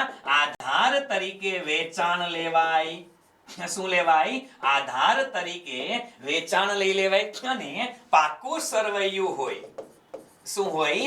પાકું સરવૈયું હોય ત્યારે, પાકું સરવૈયું હોય ત્યારે આધાર તરીકે સરવાળો લેવાય. શું લેવાય? સરવાળો લેવાય. હવે આપને એમ લાગે કે સર પાકું સરવૈયું હોય તો આધાર સ્વરૂપે સરવાળો કોનો લેવાય? કોનો લેવાય બેટા? મૂડી દેવાનો સરવાળો લઈ શકાય કે મિલકત લેણાનો? મને કયો તો. પાકા સરવૈયાનો આપણે આધાર તરીકે, અહીંયા આધાર એટલે વેચાણને સો ધારવાના, તો અહીંયા કોને સો ધારી શકાય? મૂડી દેવાને સો ધરાય કે મિલકત લેણાને?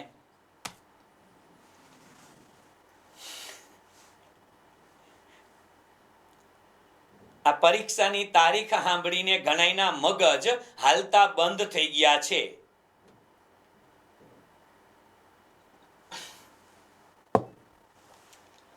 ये कैसे जोर का झटका हाई धीरे से लगा लगा लगा લઈ ગયા, ઝટકો લાગ્યો છે. હા, હવે એવું લાગે છે જવાબ સાચો. હા, એ કે બહુ જોર સે લગા. ચિંતા કરો માં, ઓલો અડધી કલાકનો મોટિવેશન લેક્ચર મૂકી દેશું આજ સાંજ સુધીમાં, એ જોઈ લેજો, બધા જ વિઘા દૂર થઈ જશે. ઝટકો બટકો કાંઈ નહીં લાગે, જોશ ચડી જાય. હા હા, હાલો મૂળ ધંધામાં ધ્યાન દ્યો. અલે મારા વીરા, ઘણા લોકો કે છે મિલકત લ્યો, ઘણા લોકો કે મૂડી દેવા લ્યો. અરે મારા ભાઈ, મૂડી દેવા અને મિલકત લેણા બેયના સરવાળા સરખા હોય ભાઈ. હેલો, મૂડી દેવા અને મિલકત લેણા બેયના સરવાળા સરખા હોય. ગમે એને આધાર બનાવો, શું ફરક પડે ભાઈ? શું ફરક પડે? મગજ હકાલો. શું હકાલો? મગજ. એટલે કીધું આ જોરકા ઝટકા લઈ ગયા છે ને એટલે આવું થયું છે. ચિંતા કરવામાં પોઝિટિવ રહ્યો યાર. બેયના સરવાળા સરખા હોય એટલે આધાર તરીકે મૂડી દેવા લ્યો કે મિલકત લેણા લ્યો, બધું કેવું હોય? સરખું હોય બેટા. કેવું હોય? સરખું હોય. ટેન્શન ના લ્યો. બરાબર છે? ચાલો હવે હું તમને કહું, અહીંયા ધ્યાન આપશે બધા, અહીંયા ધ્યાન આપશે. શું કરવાનું કે તમને માની લ્યો કે અહીંયા હવે એક વસ્તુ ખાલી આપણે તૈયાર કરીએ, બધું તૈયાર નથી કરતા. શું કરવામાં આવે? હવે માની લ્યો કે હું તમને થોડી ઘણી વિગતો અહીંયા લખાવું છું કે અહીંયા માની લ્યો કે વિગત છે. સમજો બેટા, વિગત છે અને અહીંયા 2 વર્ષની માહિતી આપી, 2020 2021. બાજુમાં આ જ વિગતોને ટકાવારી સ્વરૂપે લખવાની. શેના સ્વરૂપે? આ જ વિગતોને વધારો ઘટાડો નહીં. હેલો, વધારો ઘટાડો નહીં. આ જ વિગતોને બાજુમાં ટકાવારી સ્વરૂપે લખવાની. તો કે આ વિગતો હતી ને રૂપિયામાં હતી, આ હતી શેમાં હતી? રૂપિયામાં આપી દઈએ કે અહીંયા ટકાવારીમાં 2020 ટકાવારીમાં અને 2021 ટકાવારીમાં લખવાનું. બીજું કાંઈ નથી બેટા, બીજું કાંઈ નથી. શબ્દ પકડી લેજો. અત્યારે હું બેલેન્સ શીટની થોડી ઘણી વિગતો તમને લખાવી દઉં અને એ બેલેન્સ શીટની વિગતો શબ્દ સમજો. લખો તો પેલા ફટાફટ લખતા જાવ એટલે તમને આઈડિયા આવે કે સાહેબ આ કેવા શું માંગે છે. લખો પેલા શેર મૂડી. શેર મૂડી, શેર મૂડી એમાં લખો 8 લાખ શેર મૂડી, 8 લાખ અને 12 લાખ. 8 લાખ અને 12 લાખ. બરાબર? આગળ લખો અનામતો. અનામતો 4 લાખ અને 3 લાખ. 4 લાખ અને 3 લાખ. પછી લખો લાંબા ગાળાના દેવા. લાંબા ગાળાના દેવા. લાંબા ગાળાના દેવા એમાં લખો 6 લાખ અને 4 લાખ. 6 લાખ અને બેટા 4 લાખ લાંબા ગાળાના દેવા. 6 લાખ અને 4 લાખ. 6 લાખ અને 4 લાખ. બરાબર? બરાબર? ચાલો, ત્યાર પછી ચાલુ દેવા. ચાલુ દેવા. ચાલુ દેવા. ચાલુ દેવા એલા ક્લિયર જ છે, પણ હવે વારંવાર ના લખો તો ખબર છે બધાને ક્લિયર આવે છે. એકાદાને પ્રોબ્લેમ થાય એટલે બધાને ના હોય યાર. નેટવર્ક આડાવડું વયું ગયું હોય, મારે વહી જાય તો તમને પ્રોબ્લેમ થાય, તમારું વહી જાય તમને પ્રોબ્લેમ થાય. ચિંતા ના કરો દીકરા, આમાં ધ્યાન આપો. હાલો, હા બોલતો જાઉં છું એટલે અલ્યા જો મને ડખે ચડાવી દીધો આને. ઉભા રહ્યો. 6 લાખ અને 4 લાખ. ઓકે હાલો, હવે લખો ચાલુ દેવા 2 લાખ, 2 લાખ અને 1 લાખ. 2 લાખ અને 1 લાખ. બરાબર. ચાલો કરો જે સરવાળો બધાનો. આનો સરવાળો કરી નાખો બેટા. 8 ને 4 12. બરાબર. આ કેટલા છે? 2 લાખ છે ને? હા. 8 ને 4 12. 12 ને 6 18. 18 ને 2 20 લાખ. હાલો આ 20 લાખ. અહીંયા 12 ને 3 15. 15 ને 4 19. 19 ને એટલે આમાંય 20 જ થયા. એટલે જરૂરી નથી 20 થાય એમ. જરૂરી નથી કે બેયના સરવાળા સરખા હોય તો આવ્યા છે. એટલે જોજો આ મૂડી દેવા મિલકત લેણા નથી, વર્ષ બદલા છો. વર્ષ બદલા છે. આમાં વર્ષે બદલે અને કંપની પણ બદલે. વર્ષે બદલે અને કંપની પણ બદલે બેટા. કોઈ પણ બદલી શકે. બરાબર છે? ઓકે ચાલો હવે આપણે શું કરવાનું જોજો. અહીંયા તમારે કોઈ પણ વિગતને શોધારવા પડે તો આપણે કોને શોધારવા પડે? હેલો, કોને શોધારશો? શેર મૂડીને, અનામતને, લાંબા ગાળાના દેવાને કે ચાલુ દેવાને? ઈ કે છે આમાંથી એકઈને નહીં. આપણે કોને શોધારશું? કુલ સરવાળાને. કોને? કુલ સરવાળાને બેટા. ટોટલ ને આ 20 લાખ છે ને એ 100% છે. 20 લાખ છે ઈ કેટલા ટકા છે બેટા? 100%. બરાબર. બસ પૂરું થઈ ગયું. હવે ટોટલ તમારા મૂડી દેવા 100% છે. એમાંથી 20 લાખમાંથી 8 લાખની શેર મૂડી છે. કહેતા જાઓ બેટા. 20 લાખમાંથી 2020 નું વર્ષ આ એક જ પકડીએ છે. 2020 ના વર્ષની અંદર 8 લાખની શેર મૂડી છે. કેટલા ટકા થાય? કેટલા ટકા થાય? શેર મૂડી 20 લાખના કેટલા ટકા થાય? અલિયા 20 લાખના 40% કરો એટલે કેટલા થાય? 8 લાખ થાય. કેટલા થાય? 8 લાખ. એટલે અહીંયા હું લખું છું 40. કેટલા લખું છું બેટા? 40%. ટકાવારી જ છે. અહીંયા 100 છે. ટોટલ પાછા 100 થવા જોઈએ. બરાબર. ઓકે 2021 માં લખો છો. હાલો કરો. 20 લાખના 12 લાખ એટલે કેટલા? 60%. કેટલા? 60%. બરાબર. હા 60%. રેડી? ચાલો આ 60%. બરાબર. ચાલો અહીંયા શું કીધું? 20 લાખ હતા એના 4 લાખ. તો 20 લાખના 4 લાખ એટલે 20 દુડી 40 થાય. એટલે આ કેટલા ટકા થયા બેટા? 20%. 20 લાખના 20% કરો એટલે 4 લાખ આવે. બરાબર. ઓકે અહીંયા 20 લાખના કેટલા ટકા? 3 લાખ આવે. હાઈલા 30% વાળું કોણ હતું? 30 નહીં બેટા. 30 નહીં. કેટલા? 15%. 15% થાય બેટા. 20 લાખના 15% 3 લાખ થશે. બરાબર. ચાલો ડન. ઓકે 6 લાખ.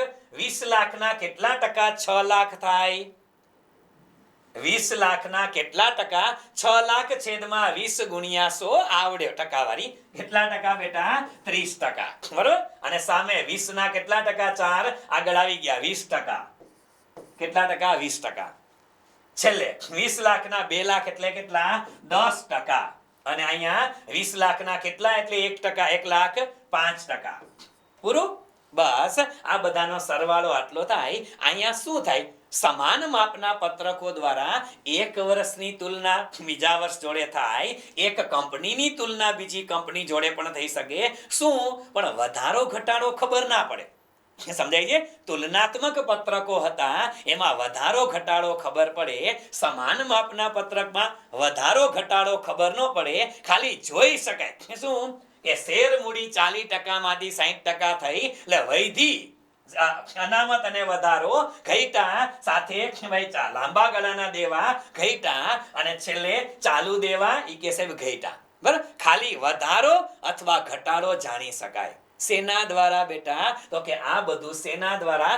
સમાન માપના પત્રકો દ્વારા.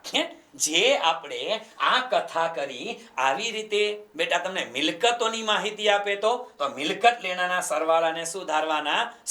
આવી રીતે તમને લોકોને આવકના પત્રકની માહિતી આપે તો યાદ રાખજો કે આવકનું પત્રક આપે તો વેચાણને આધાર તરીકે લેવાય. અને જેને આધાર તરીકે લ્યો ને એના બરાબર કેટલા ધારવાના? 100. જેને આધાર બનાવો એને કેટલા ધારવાના? 100 ધારવાના. એની તુલનાએ અન્ય વિગતો છે ને બેટા એની ટકાવારી લેવાની. શું લેવાની? અન્ય વિગતોની ટકાવારી. ફેરફાર નહીં, વધારો ઘટાડો નહીં. વધારો ઘટાડો આવે એને શું કહેવાય? તુલનાત્મક પત્રકો. હેલો, શું કહેવાય? તુલનાત્મક પત્રકો કહેવાય. સમજાય છે આટલી વસ્તુ? બધાના મગજમાં ક્લિયર? બસ આવું ઉતરવું જોઈએ. ઓકે, ચાલો હવે તો આગળ તુલનાત્મક અને સમાન માપના નાણાકીય પત્રકો છે એના લક્ષણો આપ્યા છે. આ લક્ષણો તમારે વાંચવાના છે. એક વખત નજર ફેરવી નાખજો. શું છે? 2 કરતા વધુ વર્ષોની માહિતી આપે છે. સાહેબ તો ખબર જ હોય. બીજું કે 2 વર્ષો કે વધુ વર્ષોના પરિણામની સરખામણી રૂપિયાના સ્વરૂપે દર્શાવી શકાય. હા સાહેબ અમને ખબર છે. બીજું 2 કે તેથી વધુ વર્ષોના પરિણામોની સરખામણી ટકાવારી સ્વરૂપે દર્શાવી શકાય. હા દર્શાવી શકાય ને. આ આપણે ભણી ગયા એ જ છે બેટા. આ આપણે ભણી ગયા એ જ છે. આ સરખામણી વધારો અથવા ઘટાડો દર્શાવે છે. અમને ખબર છે. ઓકે, ત્યાર પછી આ સરખામણી દ્વારા પત્રકના કોઈ પણ ભાગનું વલણ જાણી શકાય છે. દાખલા તરીકે શેર મૂડીનું વલણ, વધારો ઘટાડો. આ આપને ખબર છે કે ચાલુ વર્ષના નફા નુકસાનનું પત્રક અને પાકું સરવૈયું અનુક્રમે પાછલા વર્ષના નફા નુકસાનના પત્રક અને પાકા સરવૈયા સાથે સરખાવવામાં આવે એટલે તુલના કરવામાં આવે છે. આપણે અત્યાર લગી જે પ્રેક્ટિકલ કીધું ને એને ગુજરાતી ભાષામાં લેખિતમાં આપ્યું છે. બરાબર છે? એટલે લક્ષણો છે, બીજું કઈ છે નહીં. ઓકે, ચાલો તો આ બધી વસ્તુ જે આપી છે તુલનાત્મક સમાન પત્રકો, જેમાં તુલનાત્મક નફા નુકસાનનું પત્રક અને પાકું સરવૈયું. બરાબર? એવી રીતે નફા નુકસાનનું સમાન માપનું પત્રક અને પાકા સરવૈયાનું સમાન માપનું પત્રક જે આપણે હમણાં દોરી લીધા છે. બરાબર છે? ઓકે, યસ, તુલનાત્મક નફા નુકસાનનું પત્રક છે. હવે આ આપણે જે ઓલી પ્રેક્ટિકલ વાતો કરીને એને ગુજરાતીમાં લખી દીધું છે. બરાબર છે? એટલે આ ગુજરાતીમાં હું જે બોલી ગયો એ તમે એક વખત વાંચી લેજો. બરાબર? ચાલો, પાકા સરવૈયાની વાત છે આ. યસ, વિશ્લેષણ શું દર્શાવે છે? પાકા સરવૈયાનું વિશ્લેષણ શું દર્શાવે? યસ, આ બધી વાતો આપણે કરી. ચાલો, યસ, સમાન માપના પત્રકો શું છે એની વાત કરી. હા, આ બધી કથા આપણે ભણી ગયા છે, નવું નથી. ઓકે, ચાલો, આ શું આવ્યું? એલા પાકા સરવૈયાના આધારે શો ધારવામાં આવે છે. હાલો, આ બધી કથા પણ થઈ ગઈ શો ધારવા વાળી. ઓકે, હવે છે ને બેટા, હવે અહીંયા યાદ આપજો કે હવે અહીંયા છે ને થોડા ઘણા એક્ઝામ્પલ મેં તમને લોકોને અત્યારે કદાચ બ્લર દેખાય કારણ કે આ વ્હાઈટ જ છે એટલે મને નથી દેખાતું. એટલે આ એક્ઝામ્પલ આપ્યા છે જે આપણે અત્યાર સુધી કર્યું ને પ્રેક્ટિકલ મુદ્દા એ છે. તમારે જ્યારે તમને પીપીટી મળે ત્યારે 10-15 મિનિટનો સમય કાઢી બેટા આ દાખલા સોલ્વ કરજો. આ દાખલા સોલ્વ કરી નાખજો. આમાં એ જ આપ્યું છે શું? 2016 અને 17. 2016 માં વધારો અને ઘટાડો ટકાવારીમાં રૂપિયામાં. આને થોડા ઘણા છે ને બેટા એ તમે લોકો સોલ્વ કરવાના પ્રયત્ન કરજો. 2 માર્ક્સના સવાલ આવે છે બેટા, એટલે મૂકશું નથી. બરાબર છે? મૂકશું નથી એટલે આપણે કરી નાખશું. ડન? 4-5 એક્ઝામ્પલ મેં આપ્યા છે એને તમે તમારી રીતે સોલ્વ કરજો. બરાબર?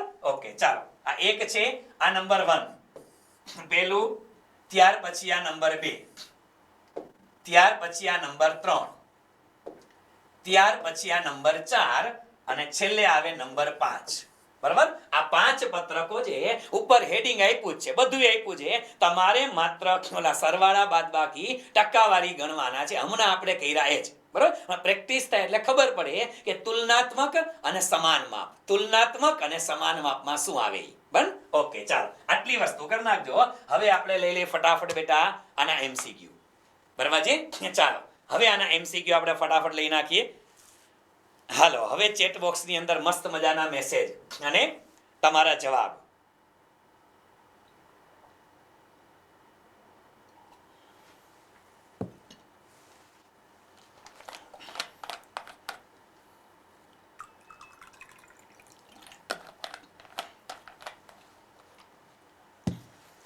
ચાલો, ક્વેશ્ચન નંબર 1, નાણાકીય પત્રકોનું વિશ્લેષણ પક્ષકારો આધારિત વર્ગીકરણ બતાવે છે. હેલો, પક્ષકારોમાં 2 આવે. કયા આવે? એક આંતરિક અને બીજા બાહ્ય. જોજો કયું આવે તો આમાં બાહ્ય. જો પરીક્ષામાં આવી રીતે સવાલ પૂછાય છે બેટા.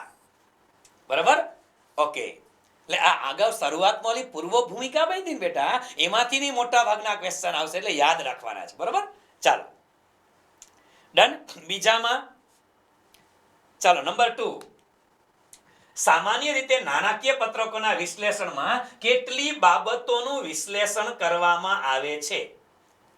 કેટલી બાબતોનું વિશ્લેષણ કરવામાં આવે છે? કેટલી બાબતોનું નાણાકીય પત્રકોનું વિશ્લેષણ કરીએ, એમાં કેટલી બાબતોનું વિશ્લેષણ કરવામાં આવે છે? તો આમાં છે ને બેટા, આપણે બે જ વસ્તુ રાખશું. અને કઈ બાબતો? એલા બે રાખો. શું કામ ને? કારણ કે અહીંયા વેપાર ખાતું છે ને બેટા, એ અલગ નથી કરતા. યાદ રાખજો, આપણે વારંવાર જો આગળ કીધું, એલા આપણે ક્યારે તમે એવું લખ્યું કે ભાઈ તુલનાત્મક માપનું વેપાર ખાતું? હેલો, તમે એવું લખ્યું કે તુલનાત્મક માપનું વેપાર ખાતું, તુલનાત્મક માપનું નફા નુકસાન ખાતું અને તુલનાત્મક પાકું સરવૈયું? ના, સમાન માપનું વેપાર ખાતું, સમાન માપનું નફા નુકસાન ખાતું અને સમાન માપનું પાકું સરવૈયું લખ્યું? ના, આપણે બે જ શબ્દ લખ્યા. કયા? એક તો તુલનાત્મક નફા નુકસાન ખાતું અથવા તુલનાત્મક આવકનું પત્રક, અને બીજું કયું? તુલનાત્મક પાકા સરવૈયા. એવી રીતે શું લખ્યું? સમાન માપનું નફા નુકસાન ખાતું બેટા અને સમાન માપના પાકા સરવૈયા. એટલે કેટલા આવે? બે જ આવે. કેટલા આવે? બે. એક તો નફા નુકસાન ખાતું, એટલે લખવું અહીંયા આવકનું પત્રક. કયું પત્રક બેટા? આવકનું પત્રક. અને બીજું કયું? તો કે પાકું સરવૈયું. બીજું કયું? પાકું સરવૈયું. બરાબર છે? એક નફા નુકસાન ખાતું એટલે આવકનું પત્રક, અને બીજું પાકું સરવૈયું. એટલે જવાબ આવશે બી, બી ફોર બોમ્બે. બરાબર, બી ફોર બોમ્બે. ડન. ચાલો આગળ વધીએ. મિલકતોના ઉપયોગ અંગેની માહિતી ખાલી જગ્યાનું વિશ્લેષણ આપે છે.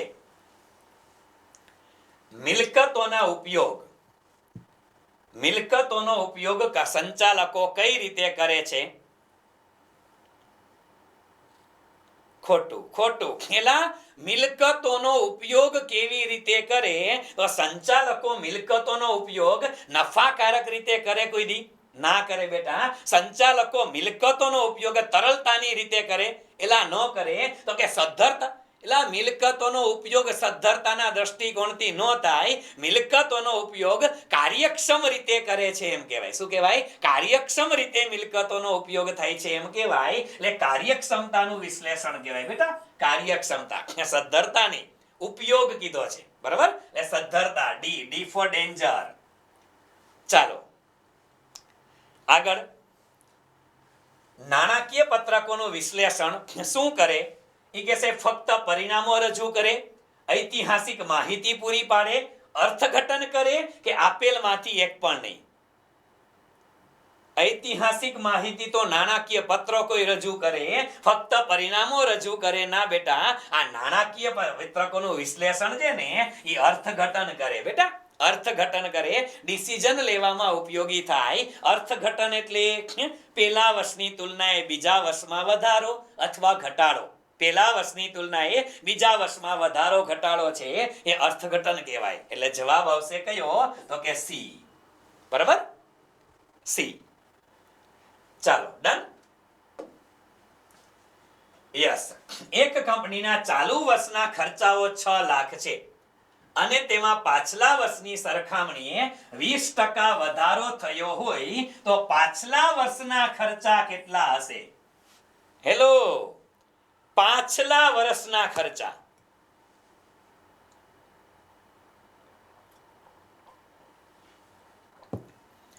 આવો સવાલ પરીક્ષામાં પૂછાયો બેટા? પૂછાય, 100% પૂછાય. 184 નંબર લેવાની ને, એમાં આ ચેપ્ટરનો એક સવાલ હતો. આપણે તો એક બે પૂછાશે જ. ચાલો, શું કીધું? ચાલુ વર્ષમાં 6 લાખ છે અને પાછલા વર્ષની સરખામણીએ 20% વધારો થયો છે. તો આપણે તો પાછલા વર્ષના ગોતવા છે ને. શું કરાય બેટા? કે પાછલા વર્ષમાં, કયા વર્ષમાં? પાછલા વર્ષના ખર્ચા 100 હોય, એમાં આ વર્ષે પ્લસ વધારો કેટલો થયો? 20%. એટલે 20 વધ્યા. તો ચાલુ વર્ષના કેટલા બેટા? ચાલુ વર્ષના કેટલા 120 થાય. બરાબર. હવે તુલના કઈ રીતે કરવાની? આ તો આવડે ને બધું. શું કરવાનું કે સાહેબ ચાલુ વર્ષના 120 120 એ 6 લાખ 120 એ 6 લાખ તો 100 એ કેટલા? એટલે કેટલા આવે બેટા? 5 લાખ આવે. બરાબર. ચાલો, લગભગ બધાને ફાવે છે આ ગણતરી. તો કે કોમર્સ વાળાને આવી ગણતરી શીખડાવવાની ન હોય. કેટલા આવે બેટા? 5 લાખ રૂપિયા. B for Bombay. બરાબર. Answer B. ડન. ઓકે. ચાલો આગળ. વેપાર ખાતું, નફા નુકસાન ખાતું. વેપાર ખાતું એટલે નફા નુકસાન ખાતું, જેને ખાલી જગ્યા પણ કહેવામાં આવે છે. હાલો, પૂછાયો પરીક્ષામાં, સીધો સવાલ છે આ. હા, સીધો પ્રહાર. હવે તો સીધા પ્રહાર જ કરવાના છે ભાઈ. શું કહેવાય? આવકનું પત્રક કહેવાય. શું કહેવાય બેટા? આવકનું પત્રક. બરાબર. ઓકે. ચાલો, નાણાકીય પત્રકોનો પ્રથમ ઉદ્દેશ શું છે? પ્રથમ ઉદ્દેશ નાણાકીય પત્રકોનો કીધો છે. નાણાકીય પત્રકોનો પ્રથમ ઉદ્દેશ શું? નાણાકીય પત્રકોનો પ્રથમ ઉદ્દેશ, પેલો હેતુ શું હોય? આર્થિક સ્થિતિ તો છેલ્લે આવે. ધંધાકીય એકમનો નફો કે નુકસાન જાણવાનો. કયો હોય? નફો કે નુકસાન જાણવાનો. એ રોકડ પ્રવાહની સ્થિતિ એ તો રોકડ પ્રવાહ પત્રકનો હેતુ કહેવાય બેટા. આનો આવ્યો બી આવે. બી, સી નહીં બેટા. બી. પહેલો હેતુ કયો હોય? નફો નુકસાન જાણવાનો જ હેતુ હોય ને. આપણે સૌથી પહેલો હેતુ તો એ છે, રોકડની સ્થિતિ તો છેલ્લે બને બેટા. રોકડ પ્રવાહ પત્રક આપણે ભણી ગયા છે. ક્યારે બને? વાર્ષિક હિસાબો તૈયાર થઈ ગયા પછી બને. બરાબર. ઓકે. બી. ચાલો, ધંધાકીય એકમનો નિર્ધારિત સમયનો નફો કે નુકસાન જાણવા માટે કયું પત્રક તૈયાર? આ શું વળી? આ કાન આમ પકડાવ્યા, પછી આમ ઊંધા પકડાવ્યા. હાલો, આમાં કોઈ ડખો કરતા નહીં. આમાં ડખો કરતા નહીં. હા, આમાં નક્કી ન કે પેલા બે તો આવે નહીં. એટલે નફો નુકસાન જાણવા માટે આવકનું પત્રક. આવકનું પત્રક એટલે વેપાર નફા નુકસાન ખાતું બેટા. સી. બરાબર. ઓકે. નીચેનામાંથી કયું વિશ્લેષણ સમયના આધારે વર્ગીકરણ દર્શાવે છે? ચાલો, સમયના આધારે વર્ગીકરણ. બાહ્ય તો આવે નહીં, આડું આવે નહીં, ઊભું નું આવે. કયું આવે? સમયના આધારે લાંબા ગાળાનું અને ટૂંકા ગાળાનું. બરાબર. એટલે જવાબ આવશે ડી. D four danger. બરાબર. જો એટલે ઓલા બેઝ જે કર્યો ને એમાંથીની સવાલ આવે છે બેટા, યાદ રાખવાના છે. હા, એમનેમ બેઝ નથી શીખવો આપણે, ચિંતા કરો માં. બરાબર. ચાલો આગળ. ધંધાના સંચાલકો દ્વારા નિર્ણય ઘડતર માટે નાણાકીય પત્રકોનું વિશ્લેષણ કરવામાં આવે, તેને કયું વિશ્લેષણ કહેવાય? આઈએમપી પ્રશ્ન છે, સ્ટાર મારો આમાં. સંચાલકો દ્વારા નિર્ણય ઘડતર માટે. કોના દ્વારા બેટા? સંચાલકોને નિર્ણય માટે ઉપયોગી થાય એ કયું કહેવાય? બાહ્ય, આંતરિક, આડું કે ઊભું? આંતરિક. આ પ્રકાર છે, યાદ રાખજો. કયું કહેવાય? આંતરિક. એલા દેવાદારો માટે, લેણદારો માટે, બેંક માટે કીએ તો? દેવાદારો માટે, લેણદારો માટે, બેંકો માટે કીએ તો કયું આવે? એ બાહ્ય. બરાબર. ઓકે. ડન બેટા, ડન. બરાબર. ઓકે. ચાલો, આમાં જવાબ આવશે બી. બી ફોર બોમ્બે. ચાલો આગળ. જુદા જુદા વર્ષના નાણાકીય પત્રકોની તુલના કરવામાં આવે, તેને કયું વિશ્લેષણ કહેવાય? જુદા જુદા વર્ષના નાણાકીય પત્રકોની તુલના કરવામાં આવે, એને કયું કહેવાય? જુદા જુદા વર્ષની તુલના એટલે વધારો ઘટાડો બેટા. તુલના એટલે વધારો ઘટાડો આડા સ્વરૂપે. બરાબર છે? વધારો ઘટાડો એટલે તુલના કરી આડા સ્વરૂપે. બરાબર. ચાલો આગળ. કાર્યક્ષમતાનું વિશ્લેષણ જે. કાર્યક્ષમતાનું વિશ્લેષણ શું બતાવે? ચાલો જોઈએ. કાર્યક્ષમતાનું વિશ્લેષણ શું બતાવે? આગળ આવી ગયો આ સવાલ, ફેરવીને પૂછ્યો છે.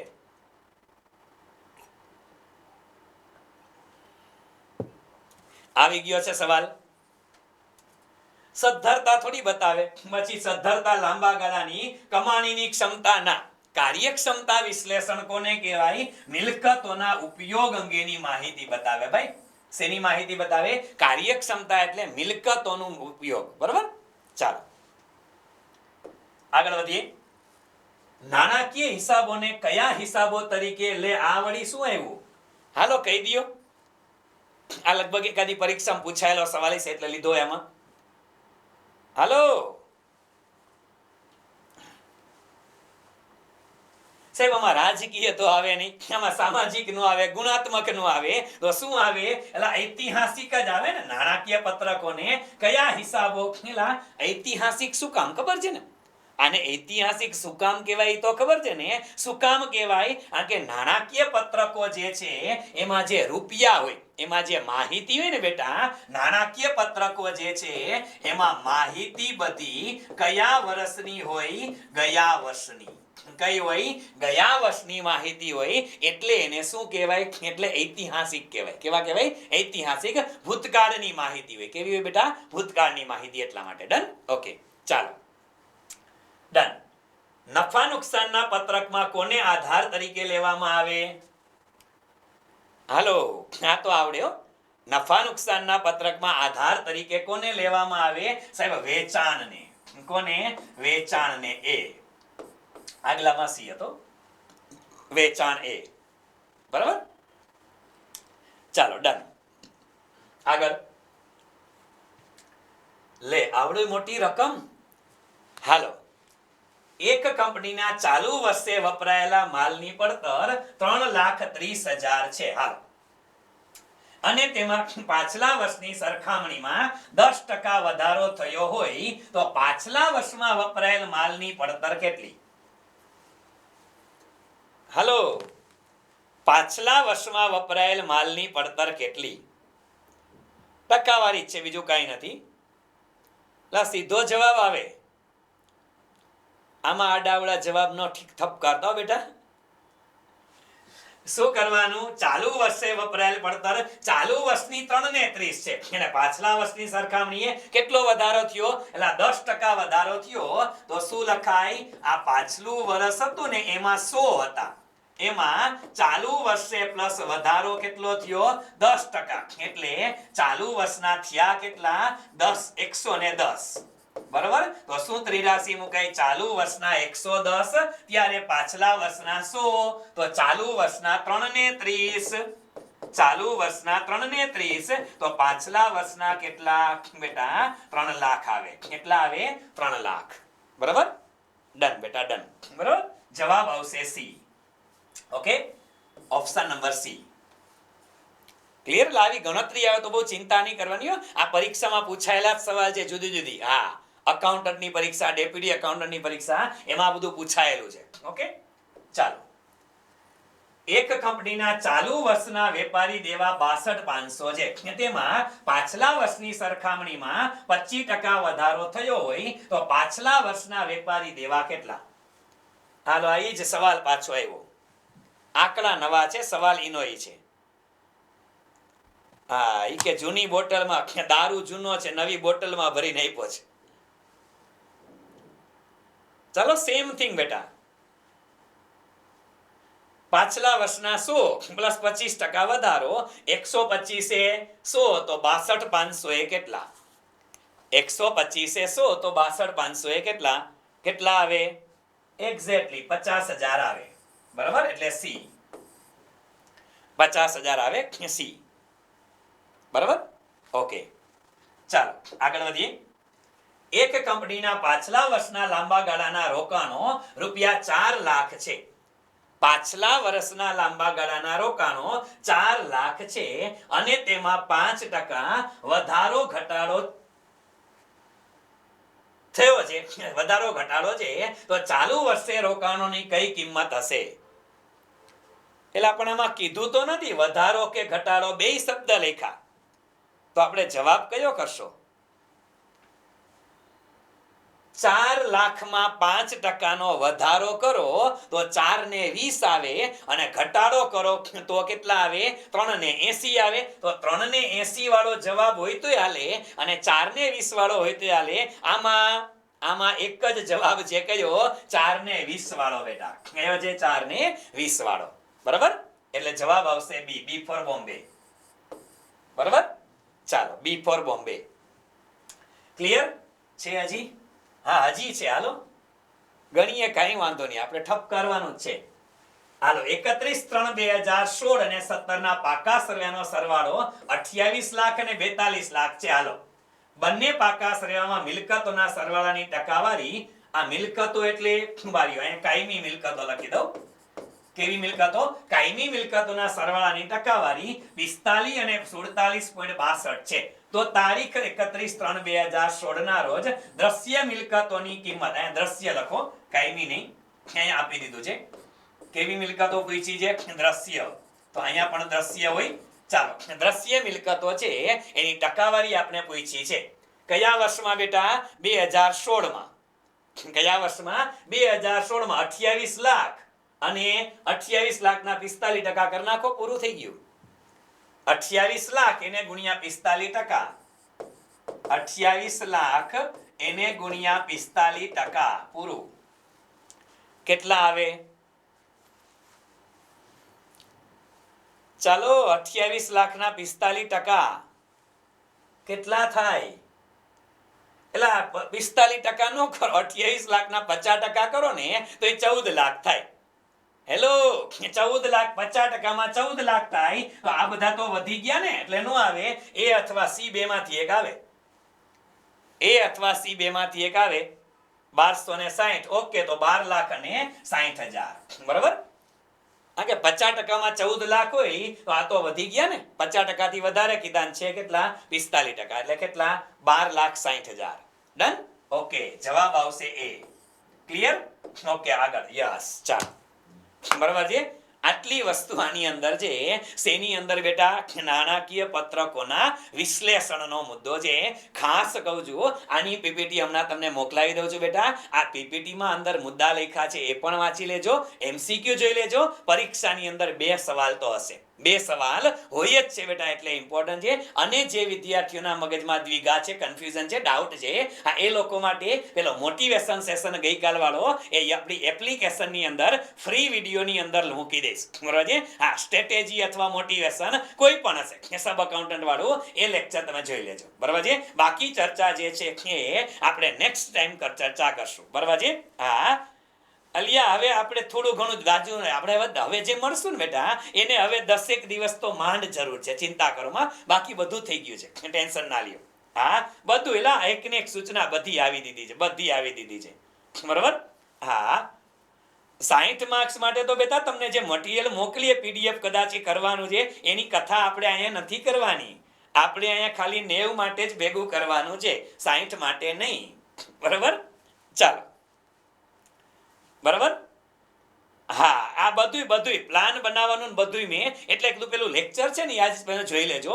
એમાં બધી વાતો કરી લીધી છે બધી વાતો કરી લીધી છે એટલે ચિંતા ના કરતા બરાબર આ બધી વાતો કરી લીધી છે ચિંતા ના કરતા બરાબર ઓકે ક્લિયર ઓકે ચાલો તો અહીંયા સુધી રાખીએ વધુ આવતા અંકે આવતીકાલે પ્રસિદ્ધ કરવામાં આવશે ત્યાં સુધી રજા આપશો બધા લોકોને have a nice day to all of you બધા લોકોને છેલ્લે જય સ્વામિનારાયણ જય શ્રી કૃષ્ણ જય માતાજી જય દ્વારકાધીશ હર હર મહાદેવ